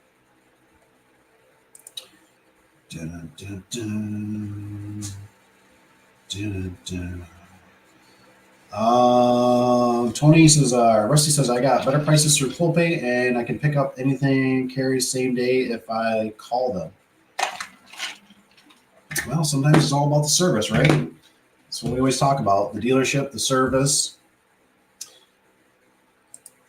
Okay, so Kevin says you need to cut them 22.5 degrees for miter openings. I feel like I remember something like that. I feel like I do. I feel like I remember that. And I don't know if it was because how sometimes like you get the ones that got the metal wrap. You know how they when you're checking them, right, they kind of go clunky clunk. They got kind of a pop tin to them. It's kind of difficult to get it in there. And you can do it. You can do it. But it seems like for some reason, I remember when I cut them on an angle, like I said, the seal would rip or the seal would get funny. And it was like one of those things I always was thinking to myself, like how are you going to for a technician, and then to carry the box around, it would always get, because if they're not like brand new, they get like rust on them or something. They're nasty. They're kind of bulky to carry in the truck. Luckily, I don't see too many 45s as much as I used to. So we just, like I said, we cut them off. It leaves a little gap compared to what it was. But honestly, if you did caulk it, it looked pretty good. But it seems like I feel like every time you do that, they function right. They don't catch. They don't do something weird because we get the ones too, like the wood's like protruding in and the door almost like catches the wood. Have you ever had that? I've had that screw me up many times. In those 45s, right? Like the opener's doing a weird buck. You're like, what the heck's going on? And that's why I was always explain about sometimes you need to hang on to that J-arm and try to move the door. why it's up, because sometimes you just cannot find it, because when you're pulling down on the section, right, you're pulling the rollers and everything towards you and downwards. But when it's trying to run into the header, it can be a problem. And I've had it where I've seen people grind them out. I've literally grinded them out before. I've had it too where, I tried putting bigger weather seal on for certain applications on the bottom seal, and that screwed up because it would get flipped up wrong. That was not a good thing. Now, I still want to ask you guys. So I ran into it yesterday. I was dealing with a CHI, and the CHI was the one that it needed the big T seal. And I even tried. I had the smaller T seal, and I slipped it in there. I was with the wife of Tron, and I was like, this is a good one. I was like, because we were just talking about this, and I said, they were saying something about the Clopay one, blah, blah. But I said, I can't remember for sure if it was Clopay that had the problem. So I said, I said, use this one. It's a little bit. And she put it in. She went, yeah. She goes, it's not quite right. She goes, like it, and I said, well, pull on it. It went. She couldn't pull it out. I mean, she tugged hard enough. She probably could have, but she wanted the bigger T seal. And I was like, man, I just wish I knew for sure which manufacturer it is that needs that certain, because I don't know if the big T seal is for majority of all of them, and there's one out there that needs the small, if it's like Clopay. But there's one of them out there. It's either, I think it's Clopay, CHI. Wayne Dalton's I've never noticed it with Wayne Dalton, at least as far as I know. Man, I can't remember for sure which one has the odd weather seal for the T seal. So if anybody thinks of it and is pretty confident in it, let me know.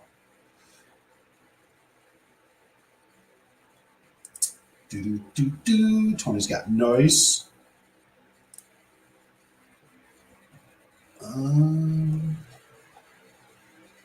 But yeah, that weather seal, that bottom seal, throws me, man. Throws me.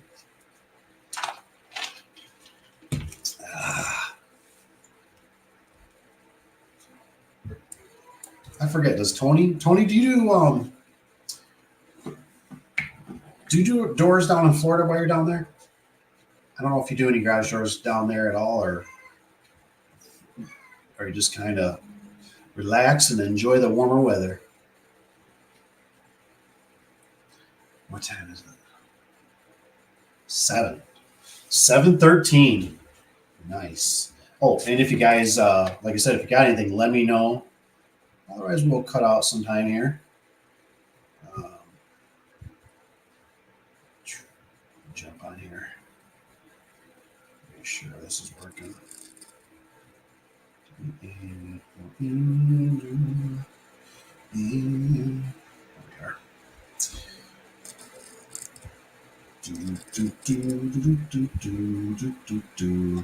Wait a minute, what's going on here? What's up with this? Oh, it's not. Okay, got it.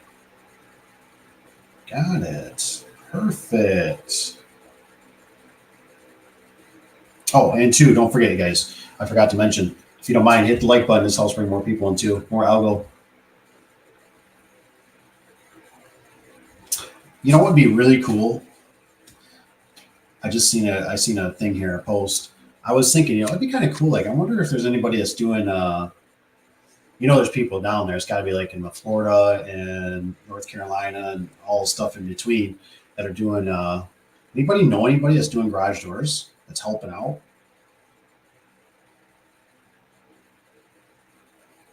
I don't know how things are coming, but I just thought it'd be kind of cool. Be kind of cool, man.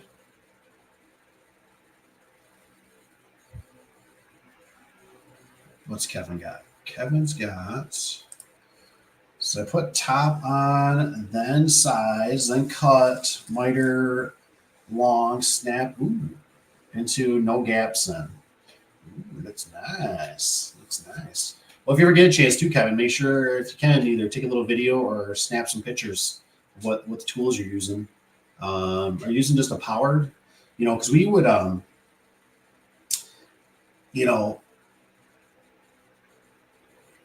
power saw, just, man, they're big for at least the van, all our stuff. What's up, Mr. Eric? Hope you're doing good. Looks like your profile. You're not freeze anymore. You're Halloween. It's pretty sweet.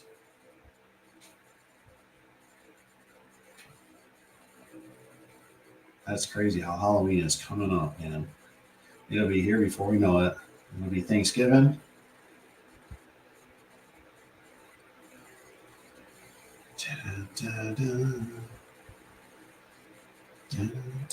What's Evan got here? Do you need certain blades when you're cutting a metal door ripped out with a circular saw? Ooh, that's a good question. That is a good question. Man, if anybody can help me out on this, if they got any good input.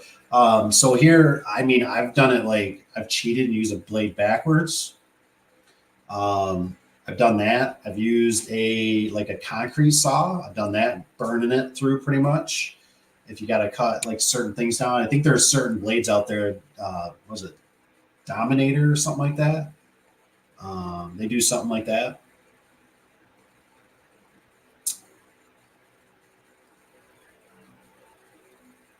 Oh, Kevin's got okay. So left tilting circular saw and speed square. Nice. So that doesn't take up too much.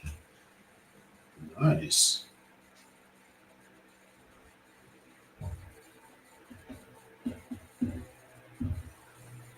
Tony Evans got on here. Rusty checked with Clopay. It's 31 207 by 24. Not sure what Service Spring. That seems like a pretty good price. 31. I don't think Service Spring's gonna focus camera. Focus. I'm sure Service Spring is more.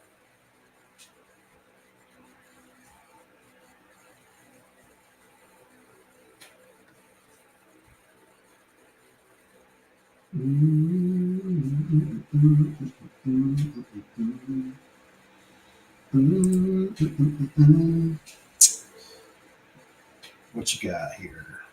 This is because I know the trailer I have here at the house is pretty small.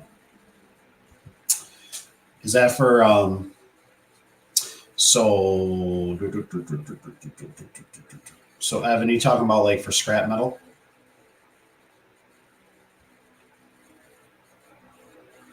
I'm assuming.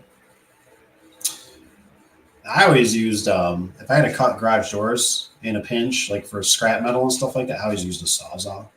You know, get metal blades. Those blades are getting expensive. I tell you what, anytime I look at sawzall blades, I bought, and the cutoff disc. I don't know why I don't like cutoff disc. I don't like the flying shrapnel if they catch wrong. I feel like I gotta have a full face shield on when I'm using a grinding disc. So I kind of like the sawzall blades. They just seem a little more loud though, very loud.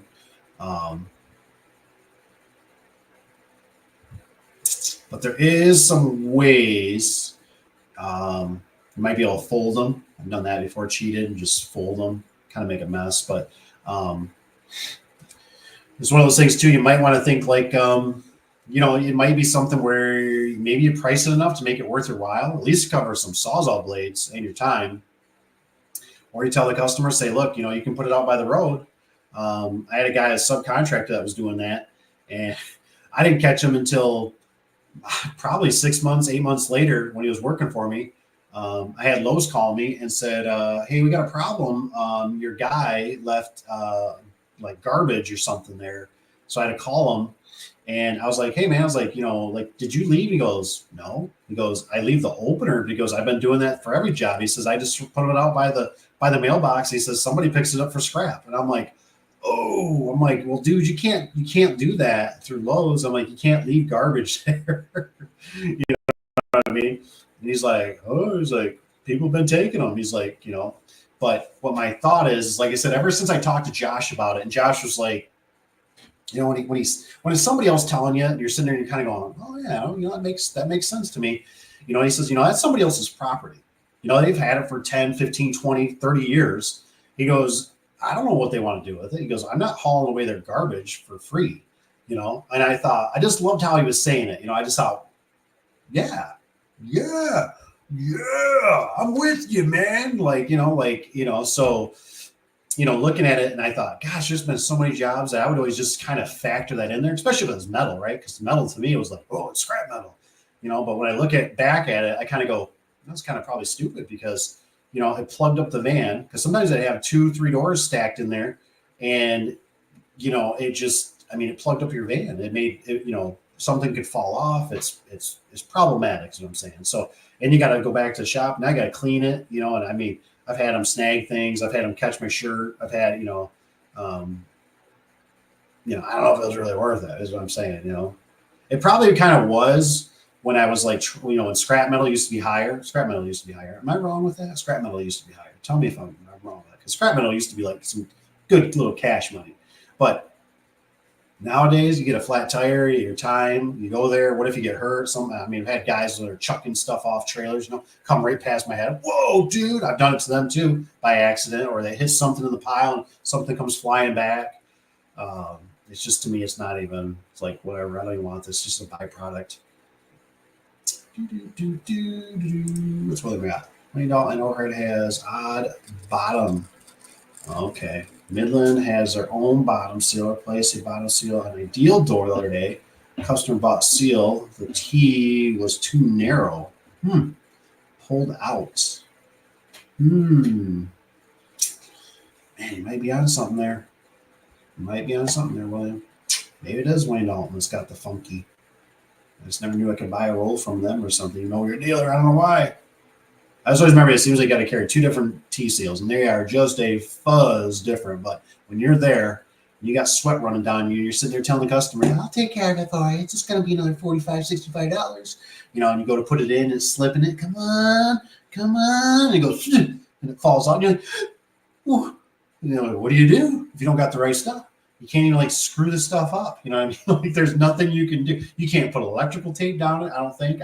You know what I mean? It's like one of those things that I cannot reinvent the wheel. You got to have the right stuff. And then it's like you already promised the customer. You already told the customer the price. Now what are you going to do? You know what I mean? Now you got to run back to the shop. Now you got to get it. Now hopefully you got enough because it's a 16 or 18 foot wide door.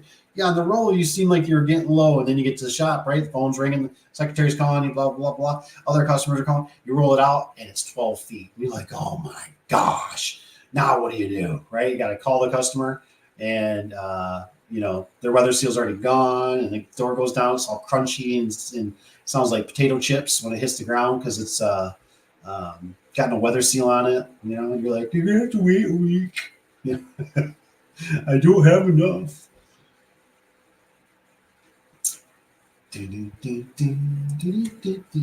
Eric Scott, he says, I got to change username to Eric Pumpkin.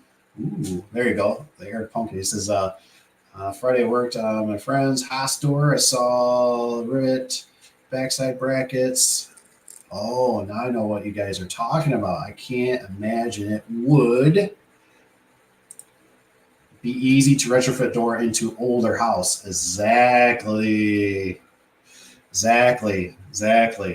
got it, baby. That's why I said, like I said, with the Haas, with the rivets already, with the flag brackets on there, like I said, anytime I was doing new construction, I was like, dude, these are sweet. Especially if the builder, only if the builder knew how to build the jam, right? Because you know how it is. Sometimes they don't fur it out enough. And you got the block down there, concrete block. It can be 1 layer, 2, 3 layers of block. And now you're like, fudge. And you got to take it off. And then if you don't have concrete, I'm assuming everybody's running a concrete drill of some sort.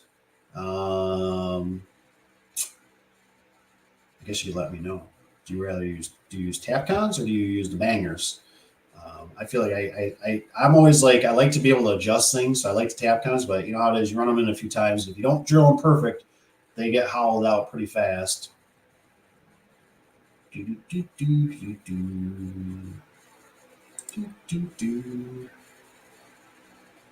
we got here? There it is. The Labo, whatever saw blades are my favorite. I've never used many of them. I think they're good. I really think they're good. Rusty, I'm assuming Rusty's mentioned they're good. I don't know if they're super expensive or not, but I see them advertised and they show all kinds. They can cut through beams and stuff, I-beams. So Yeah, I'll give them a try. I just don't really, Rusty, where do you even get them? Where do you get them? Because I don't know if Lowe's has them. I got to order them offline. Oh, he says, I meant not easy, Eric was saying. Gotcha.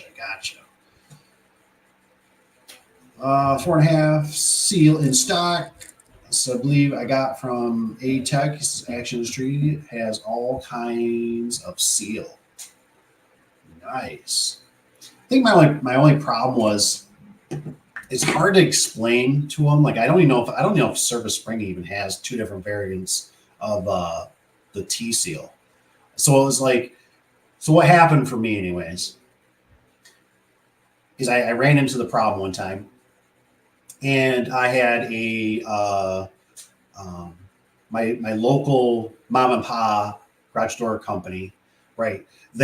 He's like, I know exactly what you need, and he would roll me out some, and I wouldn't buy a full roll at the time because I was broke, and it would get me by, right? And so finally, I got to the nerve of one, I got the money, I should say, and I was like, give me a whole roll of it or whatever you got left, So I got a whole roll of it, and then like they were the only ones I knew where to buy it from. But it didn't. I always was looking for like a label on it or a manufacturer or like an address. Like where are they getting this from? And I never found out. And then it was like I feel like I figured it out. Either I was ordering it through CHI or it was Clopay, but somebody finally had it, so I didn't have to go to the mom and pop vendor because unfortunately, it's a 45-minute drive plus one way, and it's time. So if we can get it delivered to us, I didn't have to work 17-hour days. I could work 14-hour days. But it's like Service Spring didn't even know what it was. Like you try to explain to them, this was years ago. They might have it, but like I said, it is just a fuzz. Like I literally can't see it by almost naked. I can kind of tell when I'm touching it. I can go, this feels like it's bigger. But I literally would have to take them and stack them against each other. And I go, oh yeah, this one's just a sliver smaller T seal. But you know darn well when you're in the field, you go to put it in, and it's like, oh, I ain't gonna go. And I mean, I've tried everything. Right? I've sat there with a razor blade trying to skim it, and that turned into nothing but a mess. I mean, then if you got the one that's too skinny, I've been there, and I'm like, it's making it, it's fine, you guys. And all of a sudden it goes, it gets like a sag in there, like it falls out and it just falls on the ground. The customer's sitting there, I don't think that's gonna work. I'm like, I know it's not gonna work. I don't know what the hell I'm doing.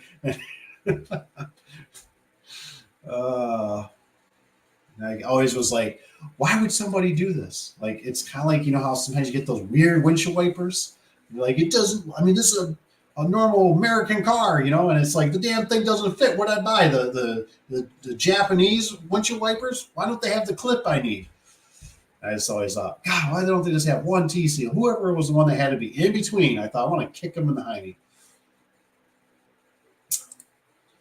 Tony says, Rusty, is that 2 or instant 3 or an inch? Is that 3/4? Oh, it's 2 inch. Yeah, 2 inch for the inner diameter. Got it. Yeah, so Eric says, he says scrap metal has gotten crazy cheap. It's gotten to the point where it's not even worth taking it. That's how I feel. Like I said, I'm glad Eric, you said something because I didn't think it has changed. Like I said, years ago, I used to take our skinny little trailer. Our skinny little trailer didn't hold a lot. I mean, it was I think it was only 4 foot by 20 some feet, 21 feet long, with maybe like a 2.5, 3 foot sides on it. And we'd fill that puppy up, man, with scrap metal, springs, door sections, and I mean, it seemed like I'd get like 3 on a good day, maybe $400. A good chunk of money. You know what I mean? And then it started turning into like you take it there, and it was like you were getting like $120, maybe $200, and it was like, man, it's like for all of a sudden it's like the payroll's going up. So you're looking at the guy, by the time you go out, you know how it is. You stop for lunch, or you buy him lunch, or you stop at the gas station. You go there. He whips a couple pieces of iron past your face. You whip a couple past his, and then you start kind of scratching your head, kind of go, if he gets hurt or I get hurt, we're really going to be screwed. You know what I mean? And I had a couple times I go in there, back up, man. All of a sudden, you hit the screw or something, right? Oh, and it always hit right in the side or something where it's not a good spot to patch it. So or slice, and then it's like by the time you go to Home Depot or whatever or Tractor Supply, and you go buy a tire and you're like $60 or $80, wherever you're like, oh, scrap metal, that wasn't worth it, and you have to sit there and wait for people to move, and it starts adding up. The time adds up, and you start looking at it going, it's just not worth it. So for us, like I said, once we got a scrap hopper, and we found the right person, right? That's the thing. You got to shop around. When it comes to this stuff, you start growing in business. It's really important that you start shopping around because there's a couple things. Well, let me tell you. One, I screwed up. I was cutting. That was when I was cutting that thick. I don't know what it came out. Some big commercial door. It is like 1 inch thick cardboard. Skill saw. That's when I cut my knee. Some of you guys probably don't know. I sliced my knee open with a skill saw. That was fun. And I did it because our garbage can, our dumpster was full. I think we only had a 4-yard at the time, and it was through Republican. And I remember, I was going to throw it in the backside of the dumpster, and I thought, you know what? I'll just take it home. I'll burn it. I thought, because if I put it in the backside of the dumpster, it's going to be there in the spring. It's going to be all mushy. If I put it, by the side, I'm going to hit it with a plow truck. It's going to be scattered along the driveway and the road and just being the neighbors. And I said, I'll just cut it up. And I was having one of those days. The weather was icky. I was tired. I wasn't feeling the best. And all I know is I was sitting there cutting it, and it was my fault. I propped up the guard. I kept telling myself, I should go to lunch. I should stop and go to lunch. Just take a break, right? But sometimes in business, right, especially any business, really, it's go, go, go, go, go, go. And I was like, I'll do it after I get done with this. I'll get done after this cut. And then all of a sudden, next thing you know, one cut caught the pant leg, went right up the knee, sliced her open. Luckily, Cap was there, so I went in and I was like, man, I messed up. I need you to take me to the hospital. Had to get stitches, all that good stuff. Lots of money, all waste of time. Couldn't walk for 2 or 3 weeks or something like that. It was a pain in the butt. But so then I called the township. Right, the township gave me a 6-yard dumpster instead of the 4-yard dumpster, and it was half the price.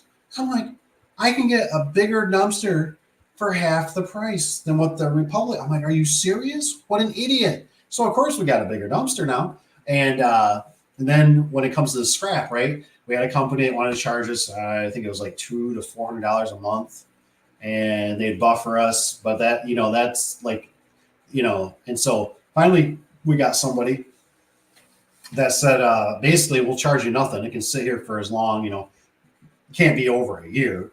And obviously we use it. It goes out probably about once a month, once every 2 months.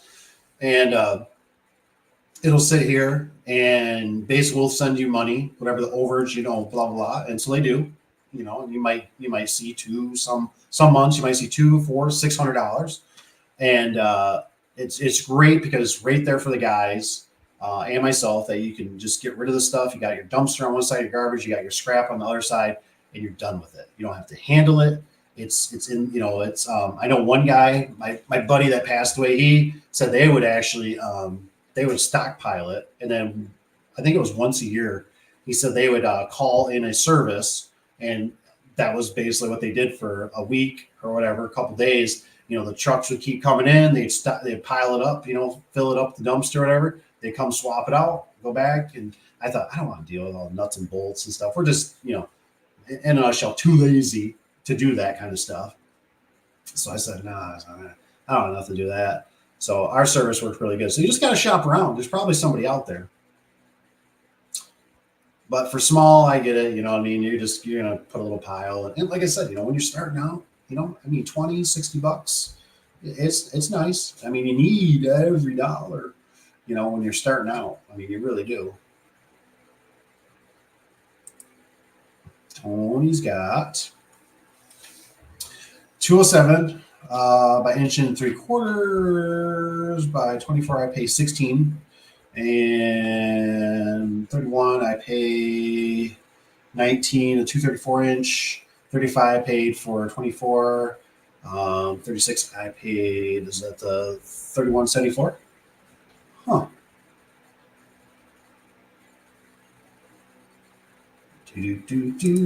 What's Rusty got? Turn for me is not a couple dollars difference. It's time involved. Service spring, I usually have to wait a couple of days.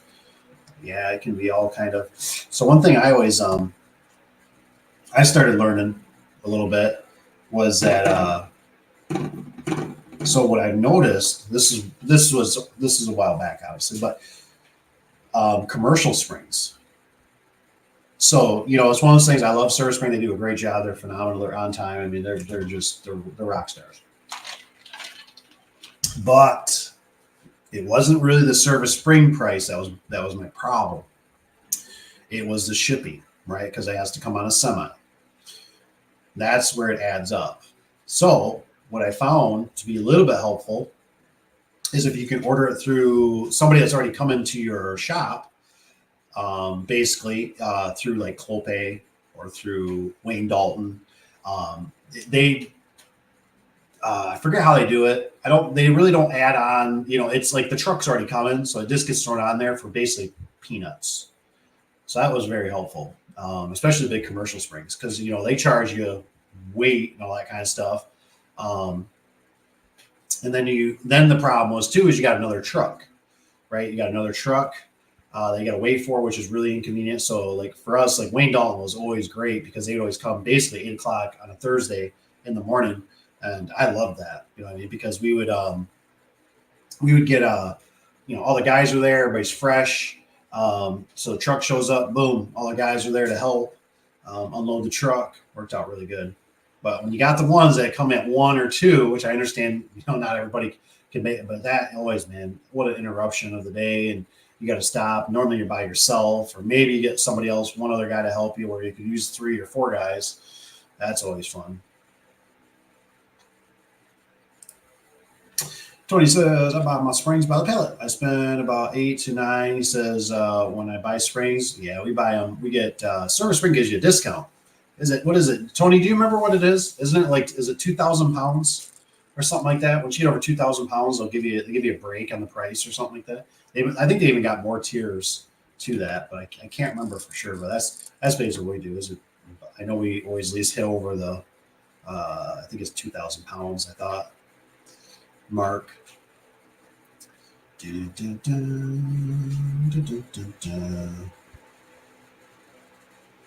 Oh man, what's Rusty got here?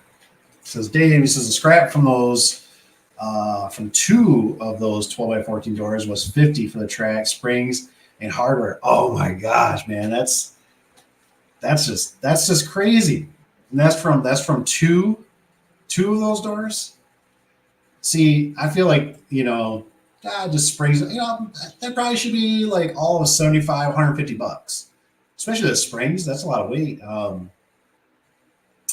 That's crazy. That is crazy.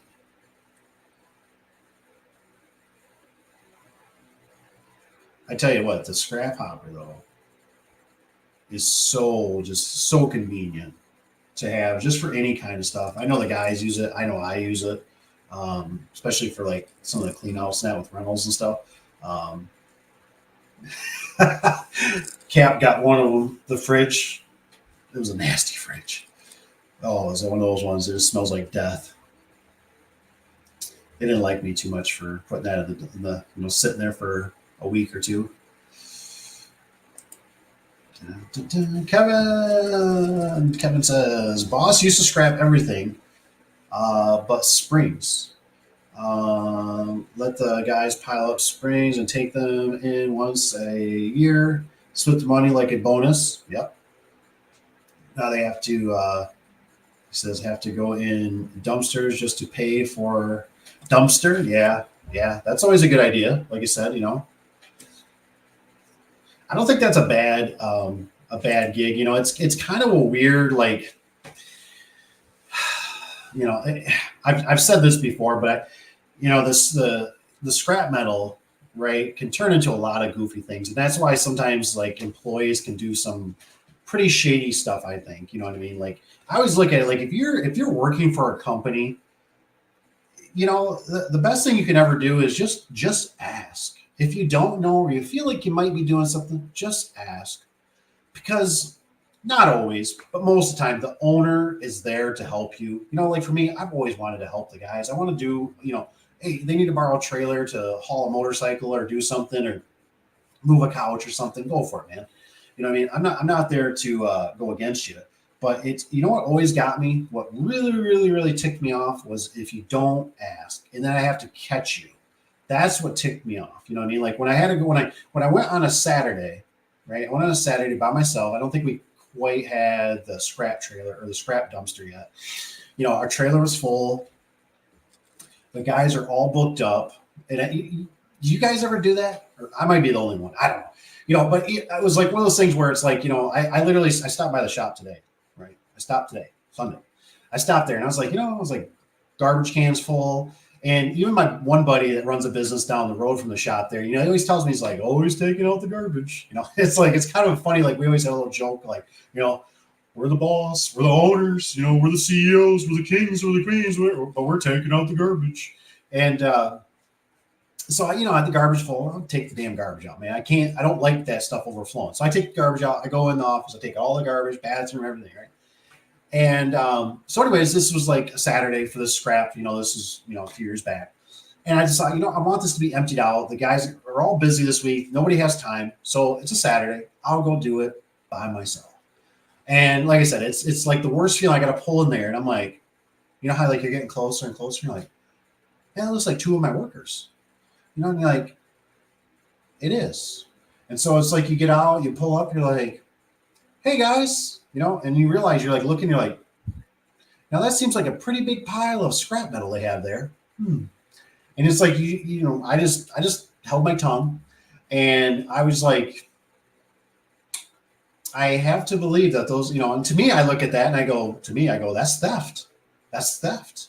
Because the scrap the money goes into the same, goes into the bank account. It goes into payroll. It goes into paying for things. It buys donuts or little treats here and there and this and that. Am I wrong? I mean, to them, they think it's garbage, but they can take it and they make money and they're, and it's like our stickers are on the stuff. So obviously these customers know, we did tear outs and stuff. And then it's like, I've had another guy, right? He was taking some used openers without asking. He was, rebuilding them. So he's using parts, he's using the gear kits and stuff. Well, you know how those are. Those were 12, 16, 20 bucks. And it's like, I find them in the vehicle and it's like, I call him, I'm like, hey, I'm like, why do you got a used opener, and you're, well, it's for my grandpa. Oh, okay. Well, if it's for your grandpa, that's a family member, got to take care of grandpa. I mean, I really don't, but it was always like, but why didn't you ask? And then I'd be like, I found another one. And then it's like, oh, well, and it's like, as time goes on, I find out, obviously he's doing shady stuff and he's trying to run his own thing. And then I had a conversation with him, right, where I'm like, I said, here's the thing. I said, it's not like you're starting a shoe business or a bouncy ball business. I said, so now I have to be concerned. I said that, since you might have broken springs out there, that you're doing something on your own. I said that, springs are doing the Houdini here. Who's going to be the first one I'm going to think of? Why are springs, becoming shorthanded? And so anyway, I told another guy that ran a business. We were over doing his fence job. And I remember the guy flat out told me, he goes, you need to fire him right away. And I was like, well, so that's always fun.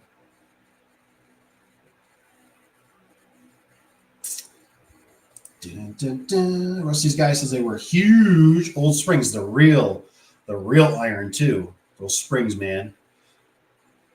Well, I'm glad it's just not, at least my area. I thought it was maybe our place that was always shortchanging us on the scrap metal. And then they were going to get rid of for a while. I don't know if Rusty in his area, if you guys, if anybody actually, if they're taking scrap metal back, does your place offer, cash money? Ours has got a machine. They'll print out like a ticket. I think you got to have some kind of business name so they can at least identify it to it. I don't think you might be able to go in there as like Joe Schmo or whoever, just use your name. But they'll give you a ticket. You go over to like an ATM, you scan it, it goes beep, whatever, and then they'll kick out the money. But they were talking about not doing that there at this one place, and so I heard through a rumor a lot of other guys were going to another location, and then they decided not to because they were losing so much business. Because it seems like, at least in my area, like I said, we kind of where the shop is, we got kind of a poverty area in the sense where it's like the scrappers. They want their fix, baby. They want their fix. They want their beer money at night.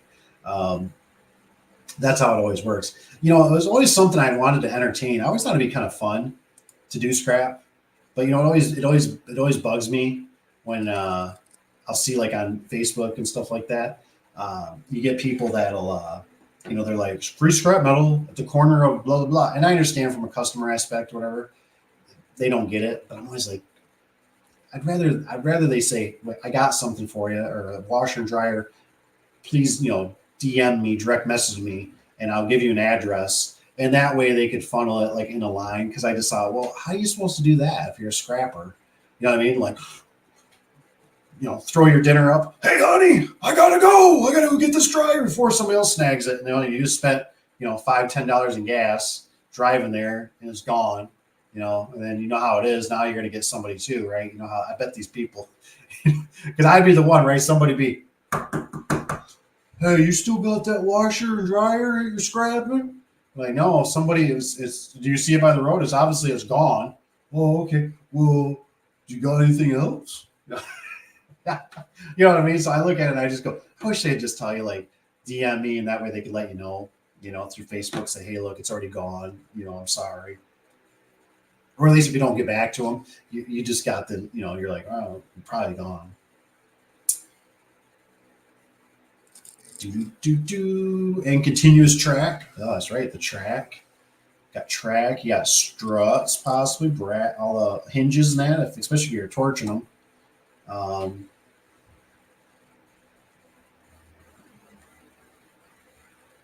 You like the scenery? You like the back? The snow's coming, Tony.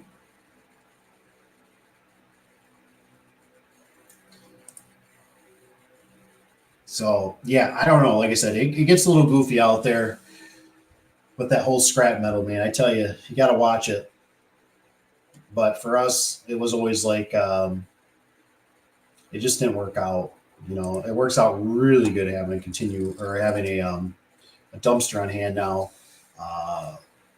That works really nice. Saves a lot of time, especially for the guys. They do their clean house and everything. So it works out really good. Really good. What else you guys got? Anything? You guys got anything for a hop off here? And like I said, what do you got, Rusty? Rusty got any jobs this week? I know you're doing the one Tuesday and that.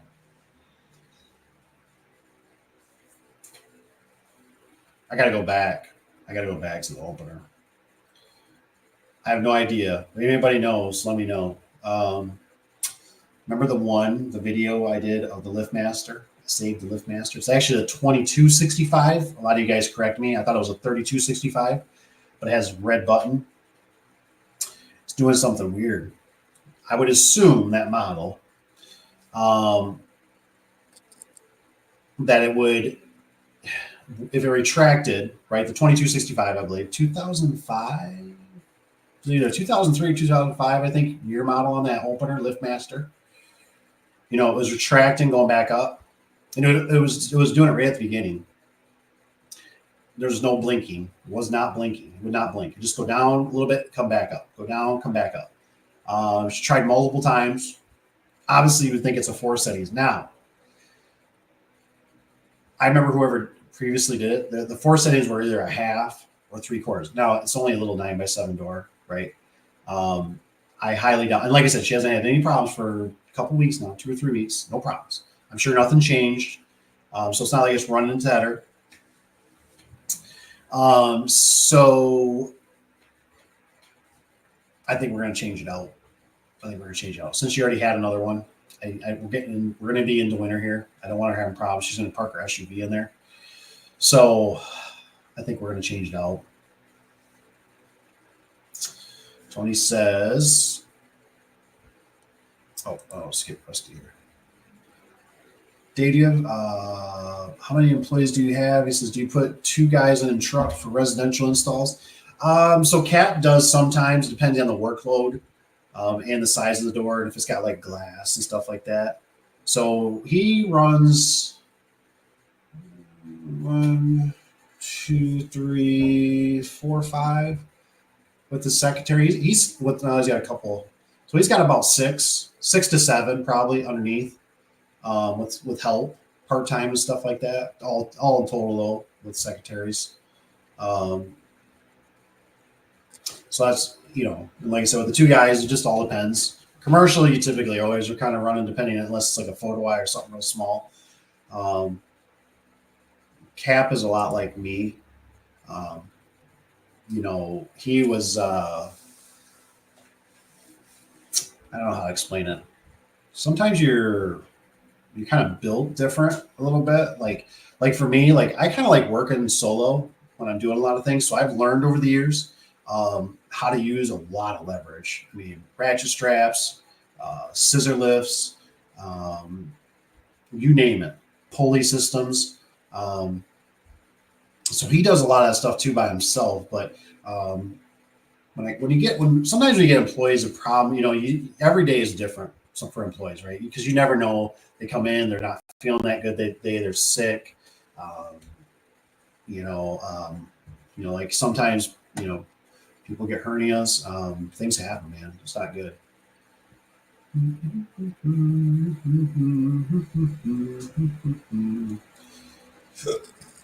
Tony's got RPM sensor. It could be. I don't doubt it. It could be. I don't know if it could be possibly a circuit board. So whatever's going to happen, it's just going to probably go bye-bye. It's kind of like that whole thing, even though it's a lift master. Maybe try to rebuild it or something at the shop. Maybe. But it's just gotten to that point where it's not reliable, and I don't want to keep going back to it. And the customer already has a new one. And sometimes the psychological part of it works good too. Where it's just like, I don't know what's going on. It's all brand new, and brand new normally might not have a problem. Will it last as long as the old lift master? Probably not. But I also don't even want to go down the rabbit hole of trying to order parts and all that stuff, and then do RPM sensor, and that was an RPM sensor, and then a circuit board. And so I think it's just going to have to go, unfortunately.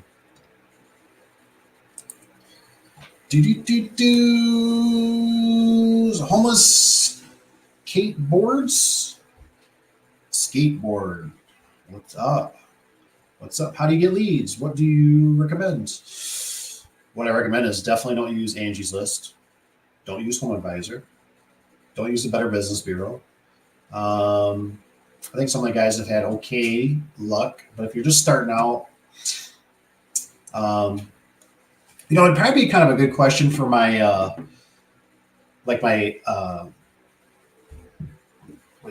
brother-in-law. Because, it's kind of weird.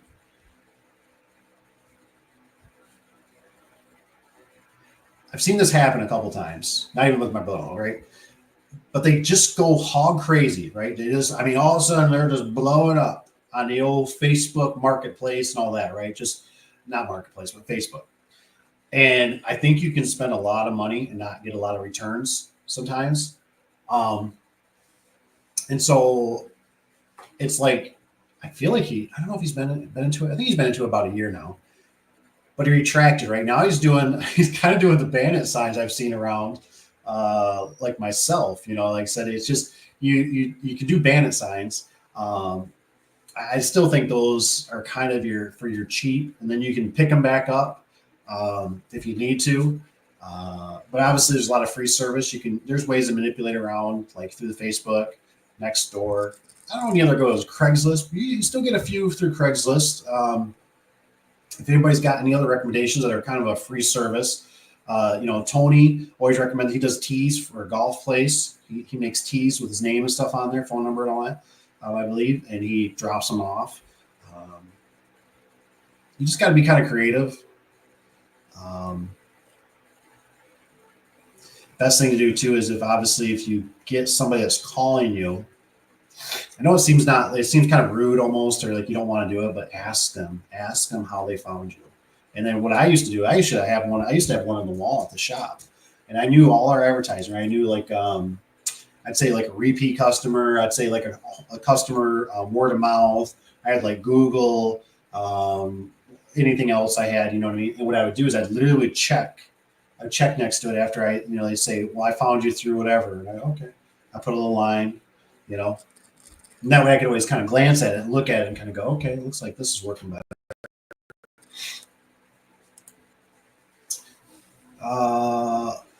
Chris says, when you got started, did you mess with advertising at all or just word of mouth? So when I got started, I'm old, man. So all we had is pretty much the phone book. That was our only source besides, like, I didn't really know about the bandit signs, you know, on light poles or telephone poles or by corners. So I had a place that was making my business cards. I had a place that was making my stickers. So I knew that was very important. So for one, you know, if you're kind of getting into it, if you can find a local place, I'm sure you can do it online too. It just might be more challenging. Like for us, we got a weird logo.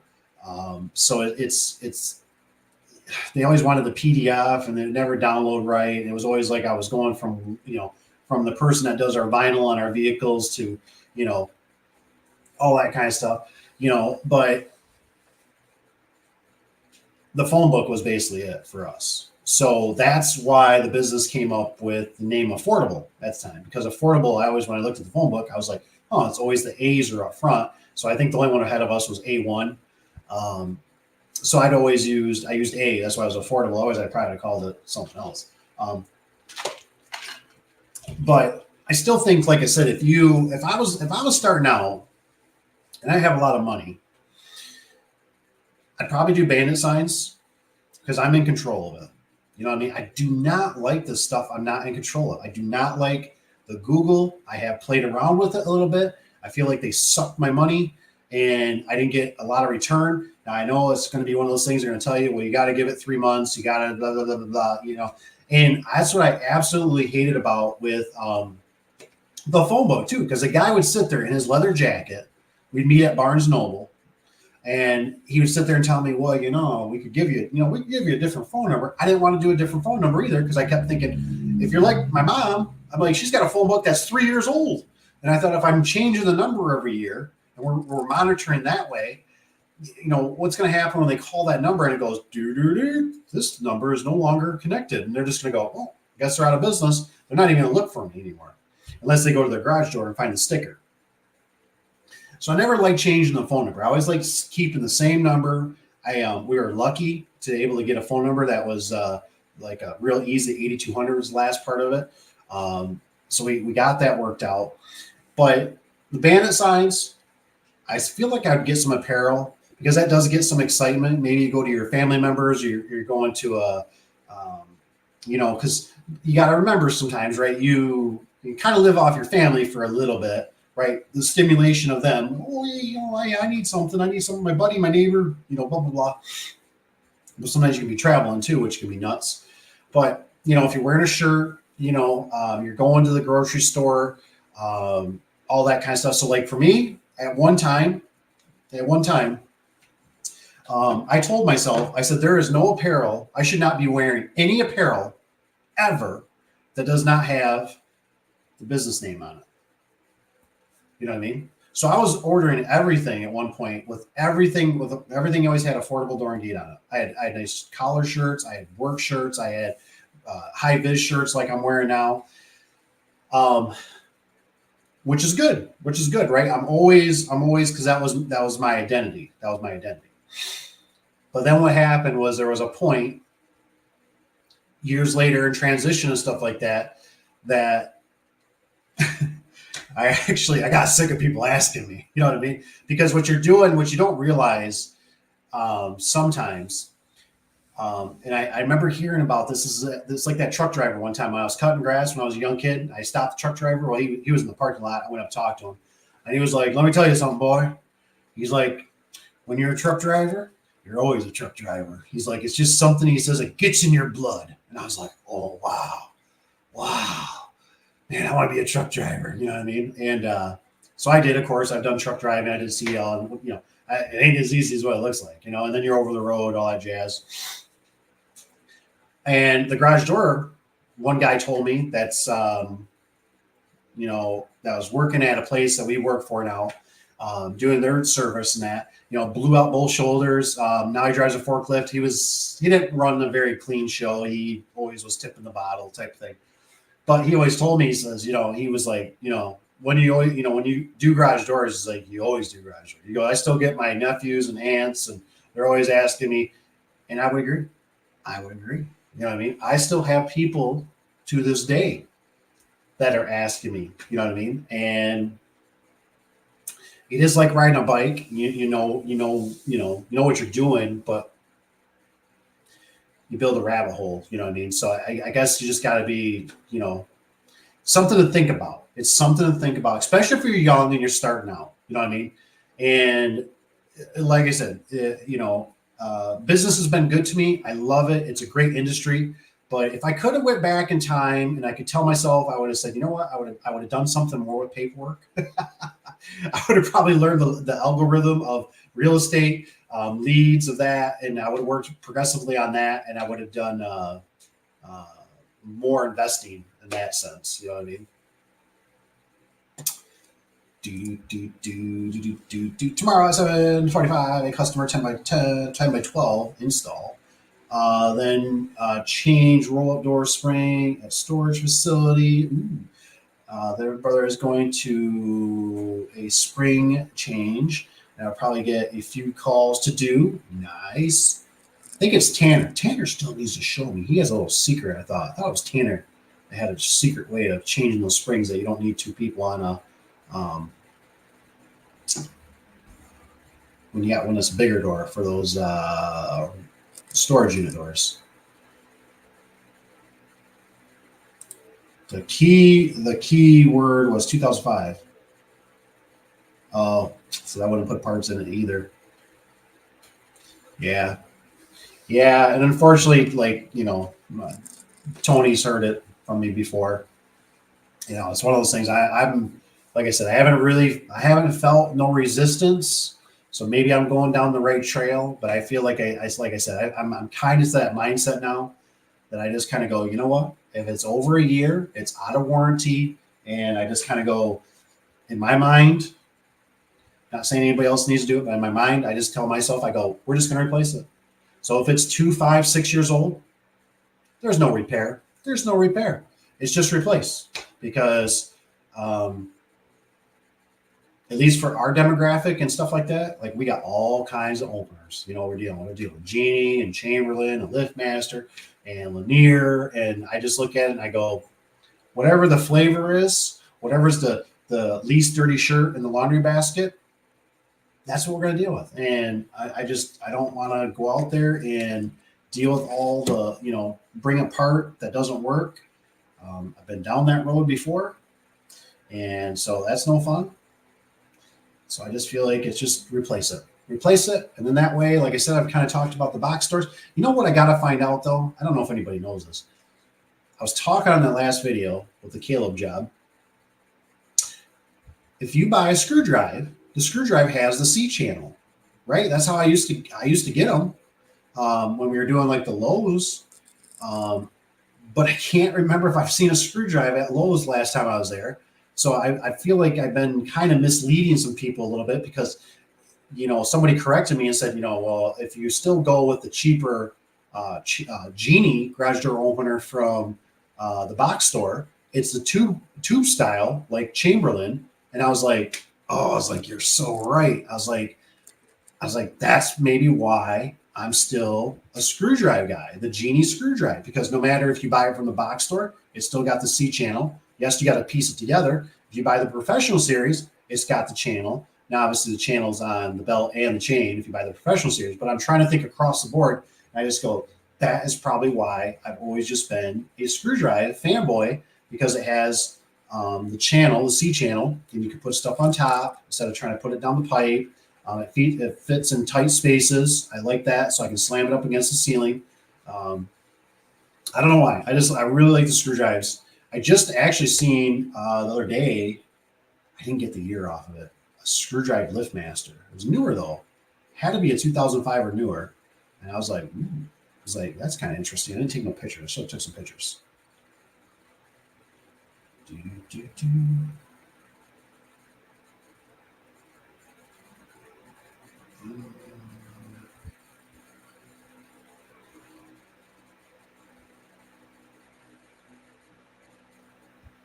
Bingo. What's Rusty at? Rusty. Tuesday, we're trimming those 7 doors. And my brother has 9x7 sections only.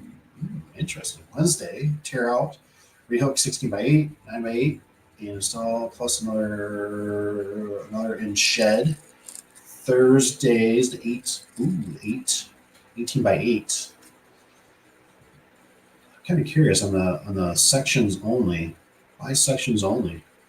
Is it like a newer door and just got damaged? 9x7? Somebody plow into that thing, Rusty?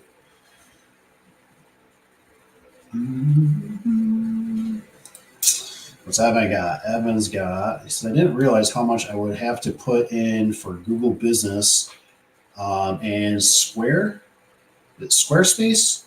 Evan, if you can tell me any more on that Squarespace, like let me know. Because like Square, I don't know. I don't even know anything about Squarespace. Squarespace, only thing I'm thinking about is the processing. You know, like you process credit cards, and I think that's just called Square. So Squarespace, I don't know what that is.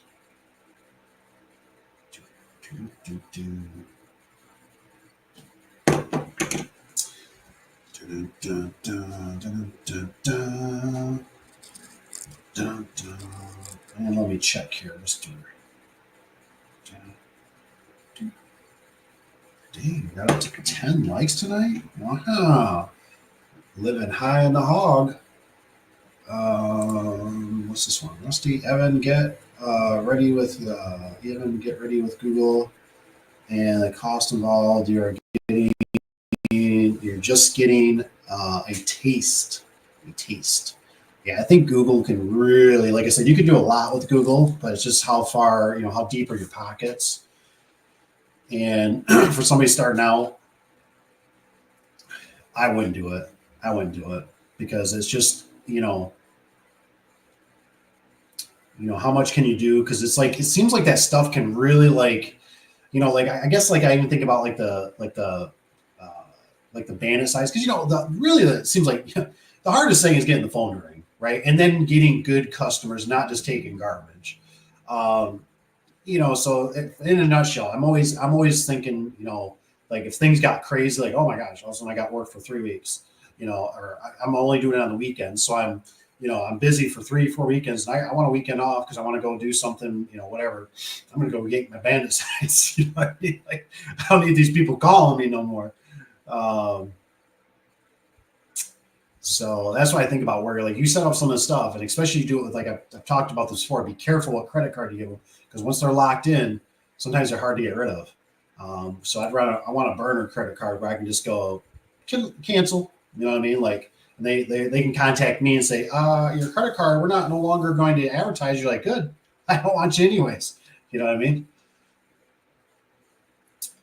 Evan says, I still can't seem to get it pulled up on my page when you Google garage door service in my area. I guess I got more to mess around with.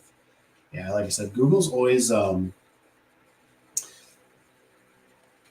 Google kind of reminds me of it's like doing taxes, right? Like you never really quite 120% understand what the hell's going on. You just know you got to pay them, and you just and it's kind of like Google feels like it's kind of like you're doing this. They're saying they're doing this.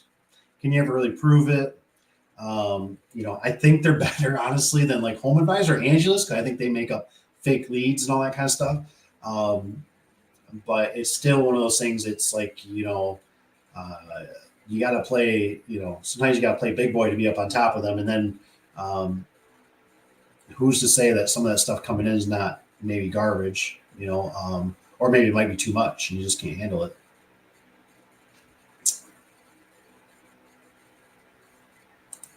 Yep. Homeless has got, yep, the logos. That's true about good work.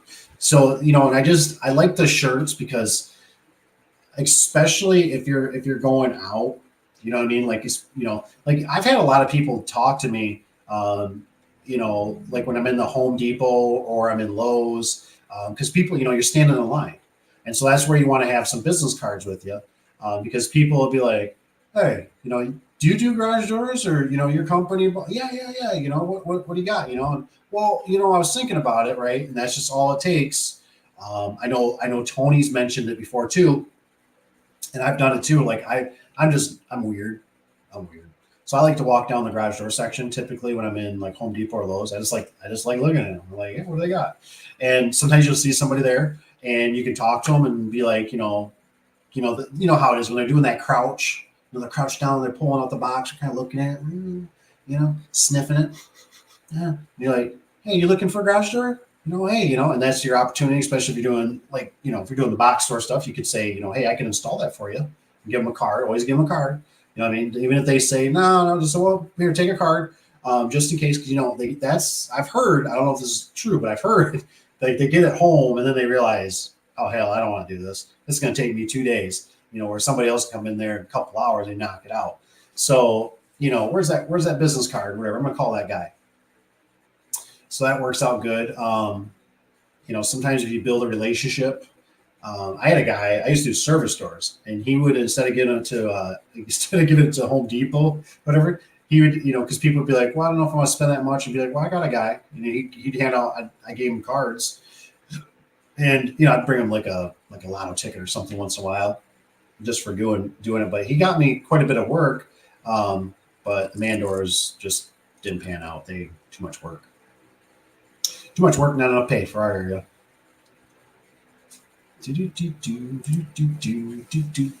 takes time. We are an established business with storefront, and we wouldn't come up on the listings after 1 year of paying someone. We finally come up on top. Don't get discouraged. Yeah, I think, like I said, I have a weird feeling that, like I said, when I've started other businesses, like Google's gotten a lot more advanced. And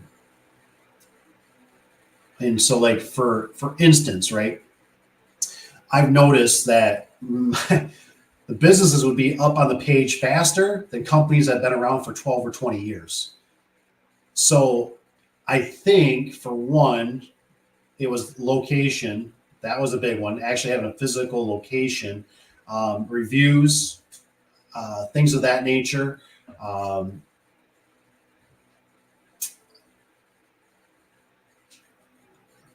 Yeah.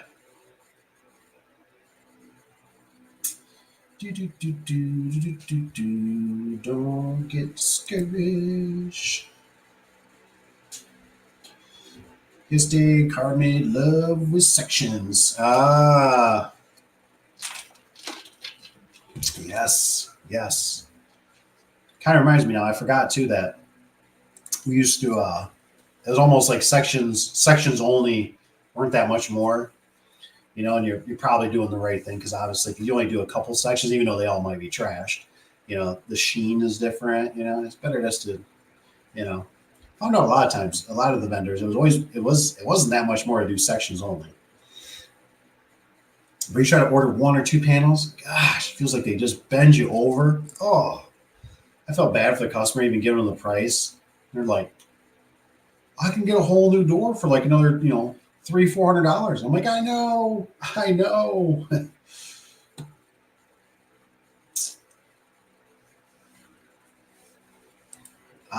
Squarespace. Okay, to run my website. Yes. Okay, now I kind of remember. I remember that one. Gotcha.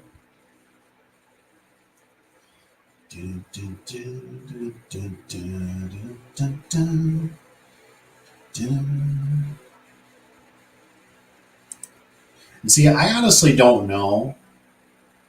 Um, I don't know. Maybe you guys could fill me in on this because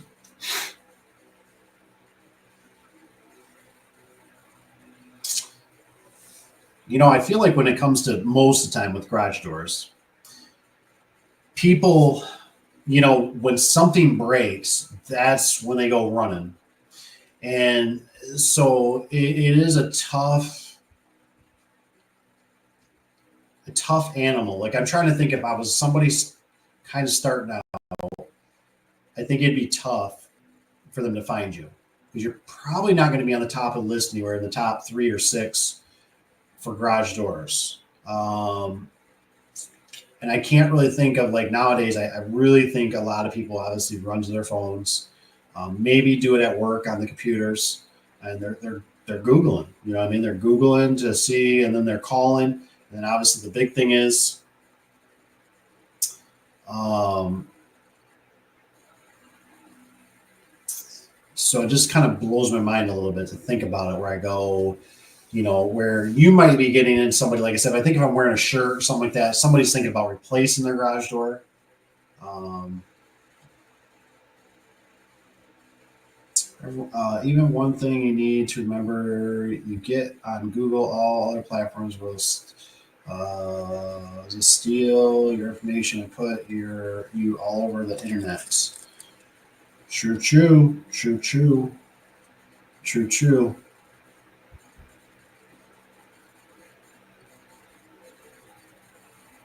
Dun, dun, dun. This one, Rusty's got says, Tony, have you gotten business Google guarantee? See, I don't even think we have like anybody. Let me check real quick here.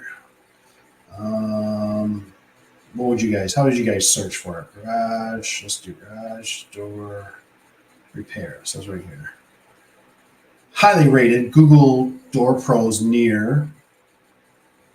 So of course we got precision. Look, let me click on this one. I got this one. This one doesn't even have an address. It's not even a local phone number. So that's bogus. Same day. Ours is right at the top.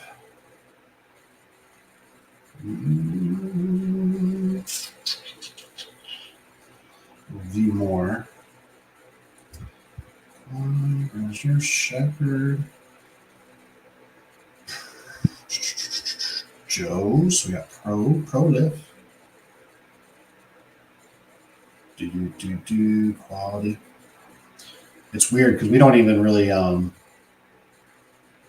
we don't play with ours probably like you should. You know what I mean? And it's funny to me that we're at the top for the organic. There's a couple here for the Google, but the problem is, like I said, it's got precision. This advanced one's not even close. This one's iDoor. Says supposedly it's family owned. Let me click on it. Let's see what their number. It's a weird number, way weird number. No address.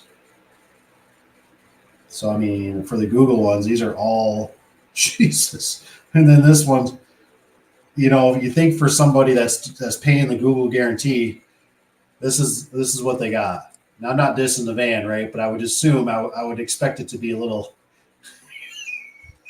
yeah, like just that kind of throws me. It's not a local number. There's no address. Let's see how precision.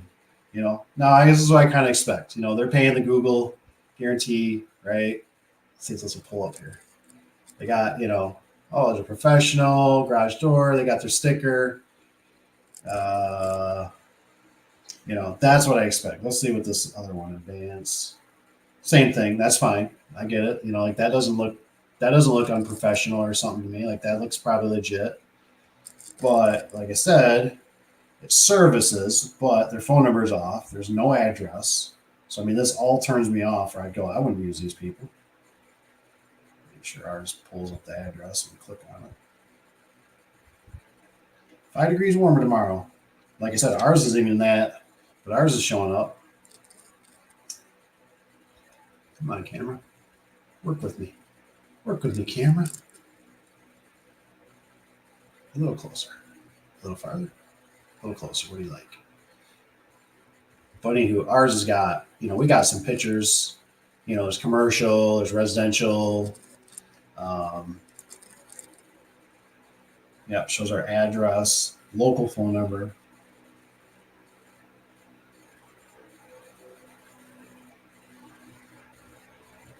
Huh. So I don't know.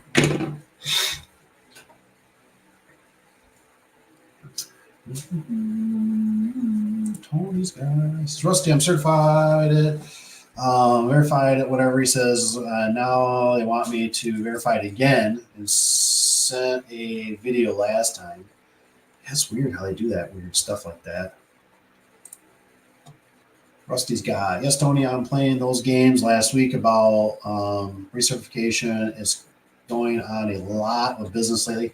I don't know what is going on with that stuff too. I've been hearing about that through other companies, and it's like I don't get why they're throwing these wrenches in like this. What is going on? It's red flagging it. And it's like nobody knows.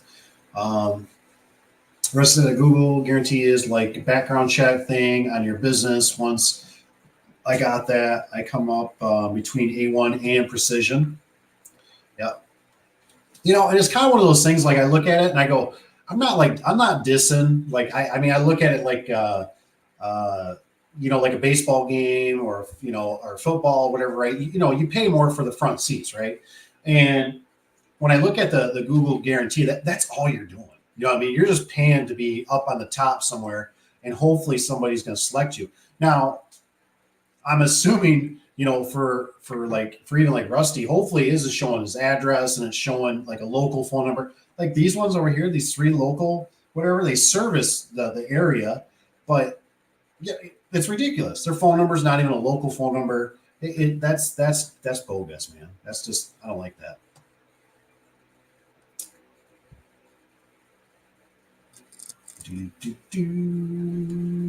It's separate from verifications. Yeah, you basically, it's, you go through some more hoops, for the Google part, but it gets you on the top of the list. Basically, you're paying to be at the top of the list, to beat even the guys that been in business longer, or maybe even possibly have more reviews. You're paying extra, and like I said, I don't whatever, hey, people, whatever they want to pay and they get above, that's fine. I just, like I said, for this is a joke for this local here that I go, not even local. Like that to me is, they're these things are across the state.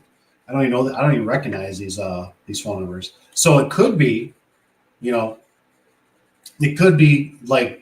Google is putting them out there. Like you got this many, what do they call it? Impressions or whatever. I'm looking at them right now. Somebody's like, oh, we got you as impressions. Yeah, well, I'm not even going to use you. Or even when I click on it, maybe I clicked on a few of those. They got clicks and they're getting charged for them or whatever it is. But they're not even people in our local area. Google guarantee is supposed to be free. Oh, they push everyone towards the top at different times. I've heard. Oh. See, I guess I'm a little bit confused. I thought, correct me if I'm wrong, Rusty. I thought you paid for that Google to be up at the top of that guarantee part. Like you paid something. Because like for us, we pay zero. We don't pay anything for our Google anything out there. I looked it up on Google and I have a red badge by my logo. Don't know what that means. That means you're naughty. That's what that means. I don't know what that means either.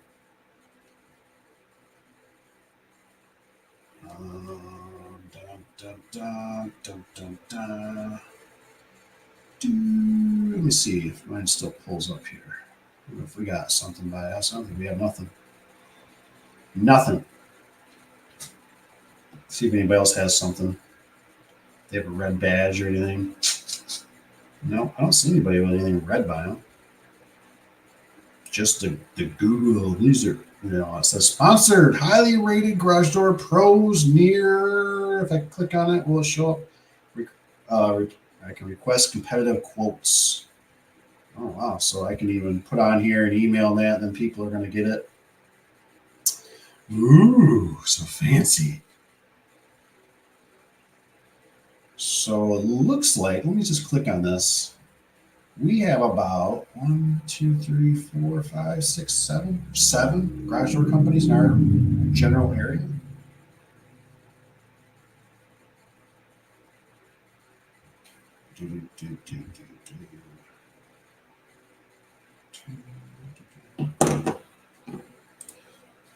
Dave, the key to coming up everywhere is not listing your address. Oh, maybe. But that kind of throws me, Rusty, because it says, so Rusty's got the key, Dave, the key to coming up everywhere is not listing your address. Oh, so you're probably saying these other people, that'll restrain them. But like I said, that to me, that just seems totally, I don't know. It just throws me. I mean, to me, that totally throws me off because I look at it and I go, this is like what I always talk about, right? I go, you don't want to travel. I mean, these are like Detroit. These are like 3-4 hours away zip codes. So I just go, I don't know what the hell's going on with this, but I go, this is just messed up.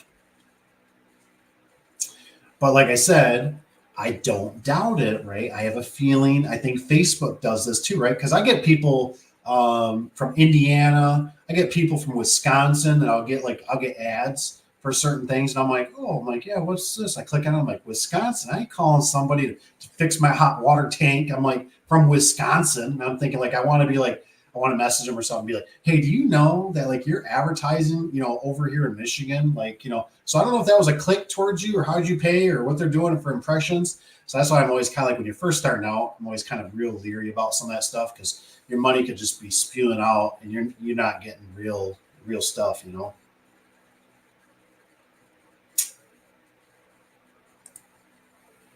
says I don't list my storefront location because I wasn't coming up anywhere.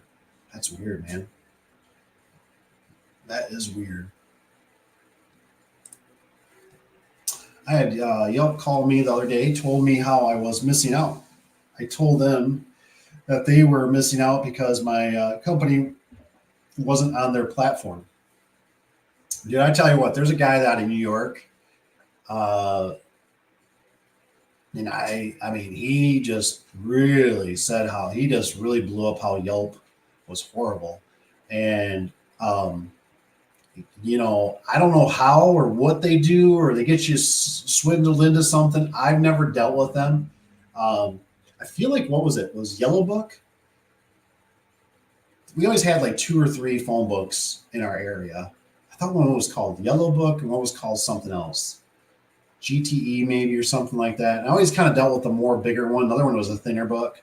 And, it was like the same thing though, right? Like I remember going down this back road or something, right? And I remember finding like just a pile, like 50 phone books just in a pile. Like whoever got paid to do it, to deliver them, just was like, yeah, screw it. Just threw them around the side of the road, 50 of them just there rotting away. And I was thinking, and they say, well, we cover this many homes. Well, obviously there's 50 homes that didn't get covered. And I always remember, like, I would be one of them too, how they would say they cover, the area and this and that. And I wouldn't get the damn phone book. So I remember I'd have to either like request one or have one special delivered to me. And I thought, you boogers, you're taking my money, telling me you're doing all this. And then you guys hire the cheapest snot-nosed kids to drive around, and they're throwing these things in dumpsters. I found them in dumpsters before too, to deliver these things. And so that's what I mean. Even the phone book back in the day was always just kind of like, I don't know, you know what I mean? Where like, hey, you should always have stickers, everything you should touch for repeat customers. You should always be sticker in the door. You should always have the business cards, do the bandit signs, wear some apparel, you know what I mean? And if you want I think a way you could do it's a little bit pricey. Maybe every customer, you give them one free T-shirt if they like. If you can front that, where you got small, medium, large, whatever. You have a couple. You could say, hey, you can pick one out of the household if your kid would like one, or your daughter, or your husband, or your wife. Here, you can have one. Because at least around my area, like we got ABC Roofing. And like you'll see those darn sweaters like everywhere, especially in the contractors, because they get them like free. And so it's people love those kind of things. I mean, give me a free hoodie, I'm wearing it. You know what I mean? But the one thing too, like what Tony's talking about with Yelp, it's kind of one of those things when I heard it this one time. You never ever, at least I don't, and maybe you're in your area, you do. I'd love to know. You never ever get somebody that goes like when you're in a debate between your wife or husband or whoever or friend or whatever. Well, I don't know. Google it. I don't know. Google doesn't lie. Just Google it, right? I've never had anybody tell me well, Dave, why don't you Yahoo it? Yeah. Why don't you Yahoo it? Or why don't you Yelp it? I never get that.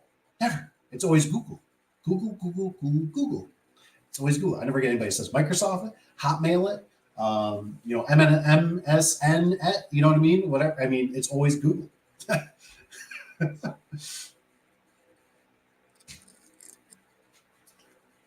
think all I ever hear is in my life seems like it's either Google or Hey Siri.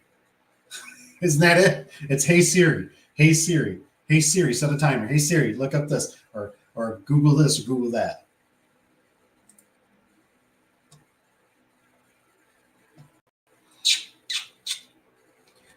So I'll check into it for sure and get back to you next live stream. Thanks, Rusty. Rusty says, you just list the service area and not shop address, and Google will show your name farther away. Got it. Let's see, like, I wonder if I could, let me see, I'd probably do, yeah, maybe, that's probably true. So let's see here. Let me go to, let me see if I do one that's a little far. Let's do door right here, and then, but I'm going to do,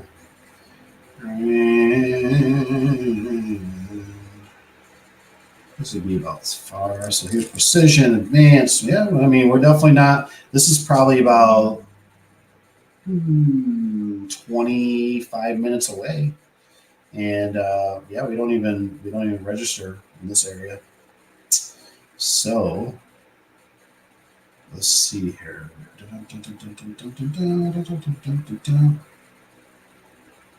Yep. So maybe this is where like the Google guarantee would work better. It's weird how this area 16 something. Let's check this out. 6 1 something background. We've also been having been here. There's some scams going on. So we've had one that somehow I don't know if they're imitating us or what they're doing, but the guy was like triple the price for a door that was already somewhat installed by a customer. And I don't know. It's just something weird going on around there a little bit. We haven't quite determined it. We got some pictures of the vehicle. I think the guy has been going by the name of Leon, and just some weird stuff. So we're still doing some investigating on it. So you got to watch too what goes on out there.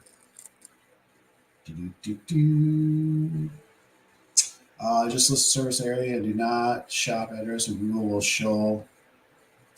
Interesting.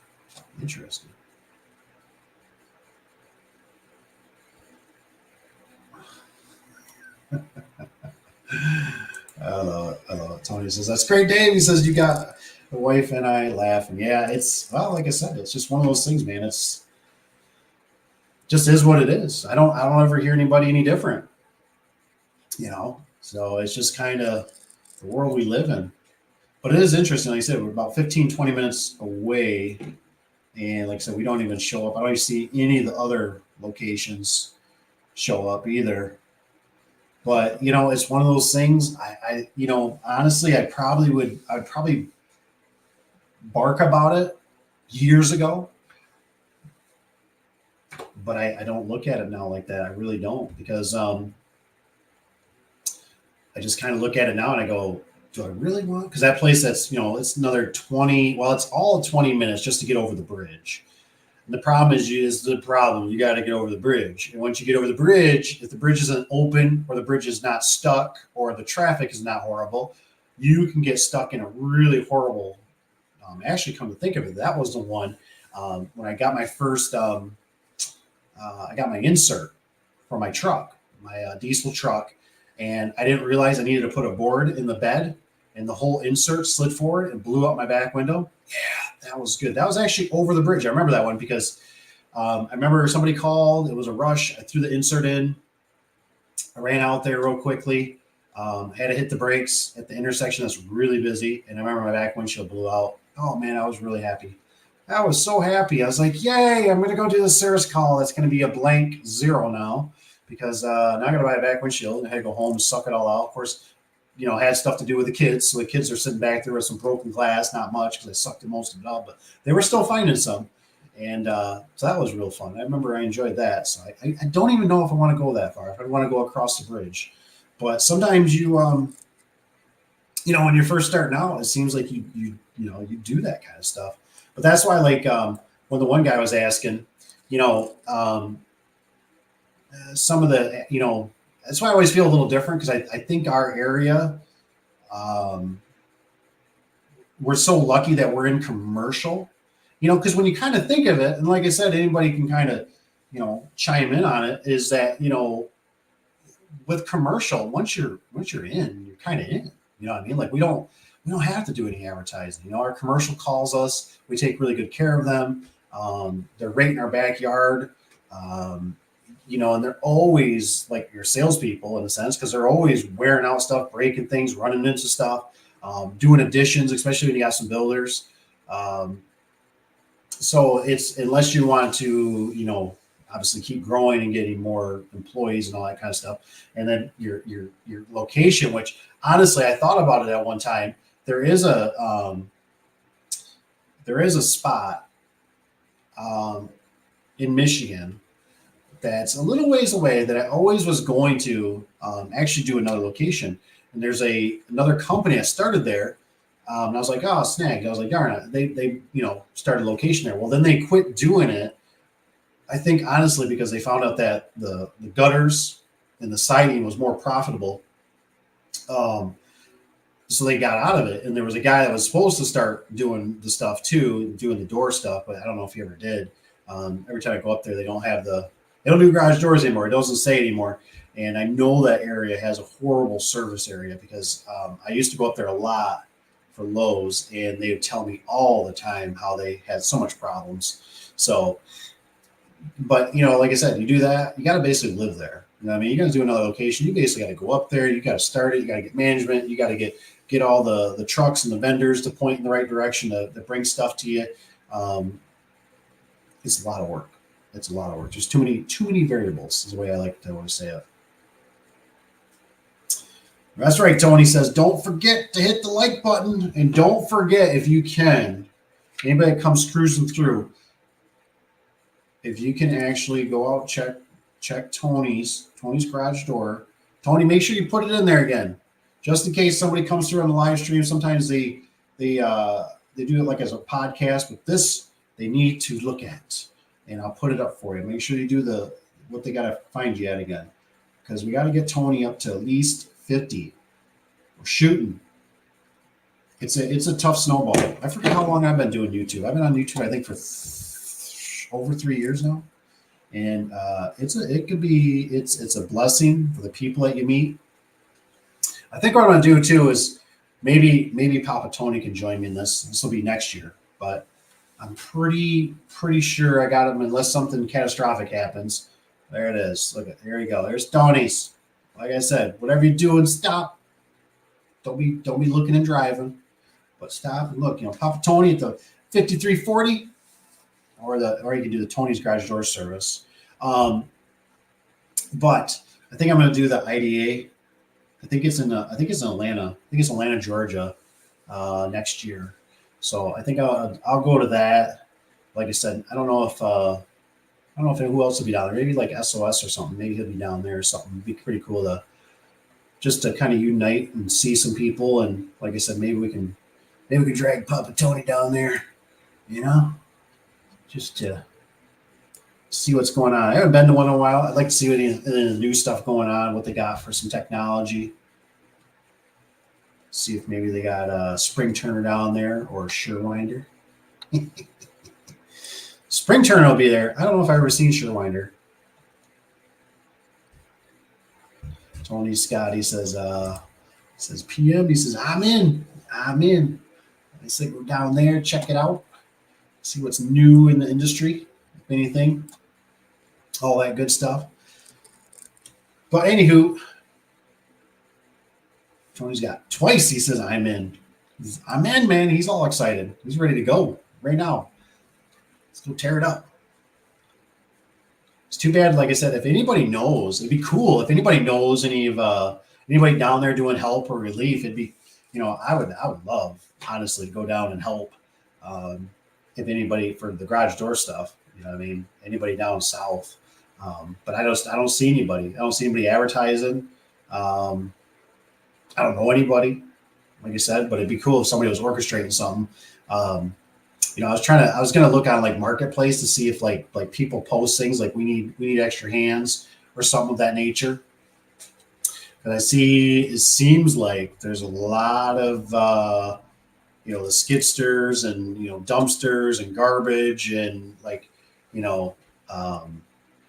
all that kind of stuff going on. And I'm like, well, it's got to be obviously stuff that's ran into garage doors or garage doors that got flooded and certain things, or maybe photo-wise maybe changed. I don't know. I've never been in that stuff, so I don't know. But that's why I'd like to check it out. I think it'd be pretty cool to check out. But if you had somebody at least that is kind of in charge, that's got a list, versus kind of going down there and you're just like walking around and you're like, what do I do? You need help. What you got, Tony? Tony says, my brother-in-law was down in Tampa volunteering. He stopped by my place and fixed the trim on my house. Nice. Didn't you say, Tony, didn't your neighbor, did they lose their, did the roof all peel off, or was it just some torn up shingles? Oh, yeah? Yeah. He says he's from your neck of the woods. Oh, man. He must be a troll like me. Unless he's a Youper. He must be a troll. Let's go with this.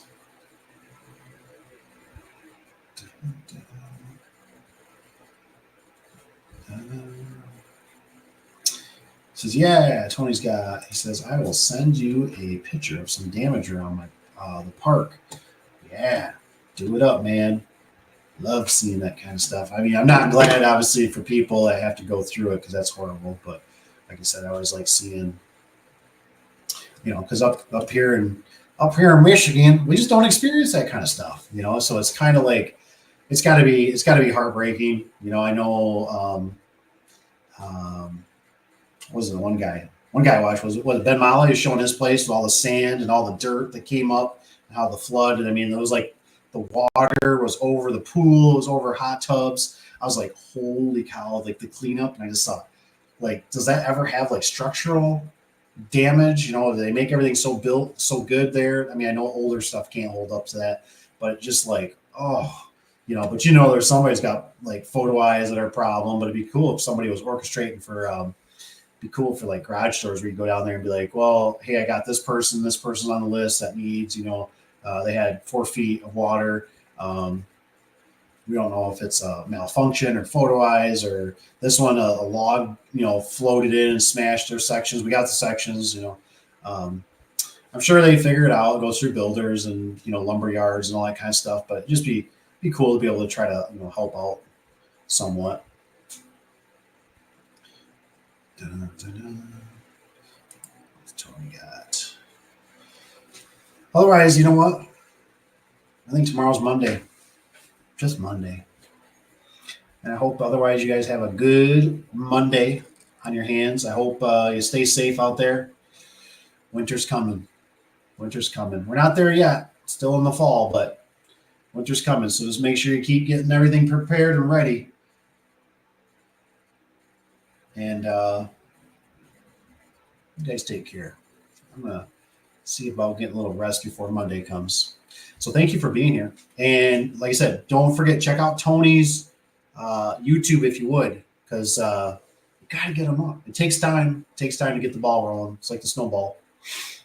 That's right. I see Dad jumped there. Love you, Dave. Stay black, man.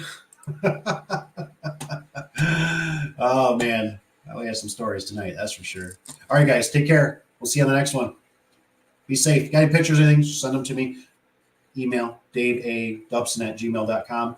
I normally put it in the description below. Check it out. Thanks for being here. See ya.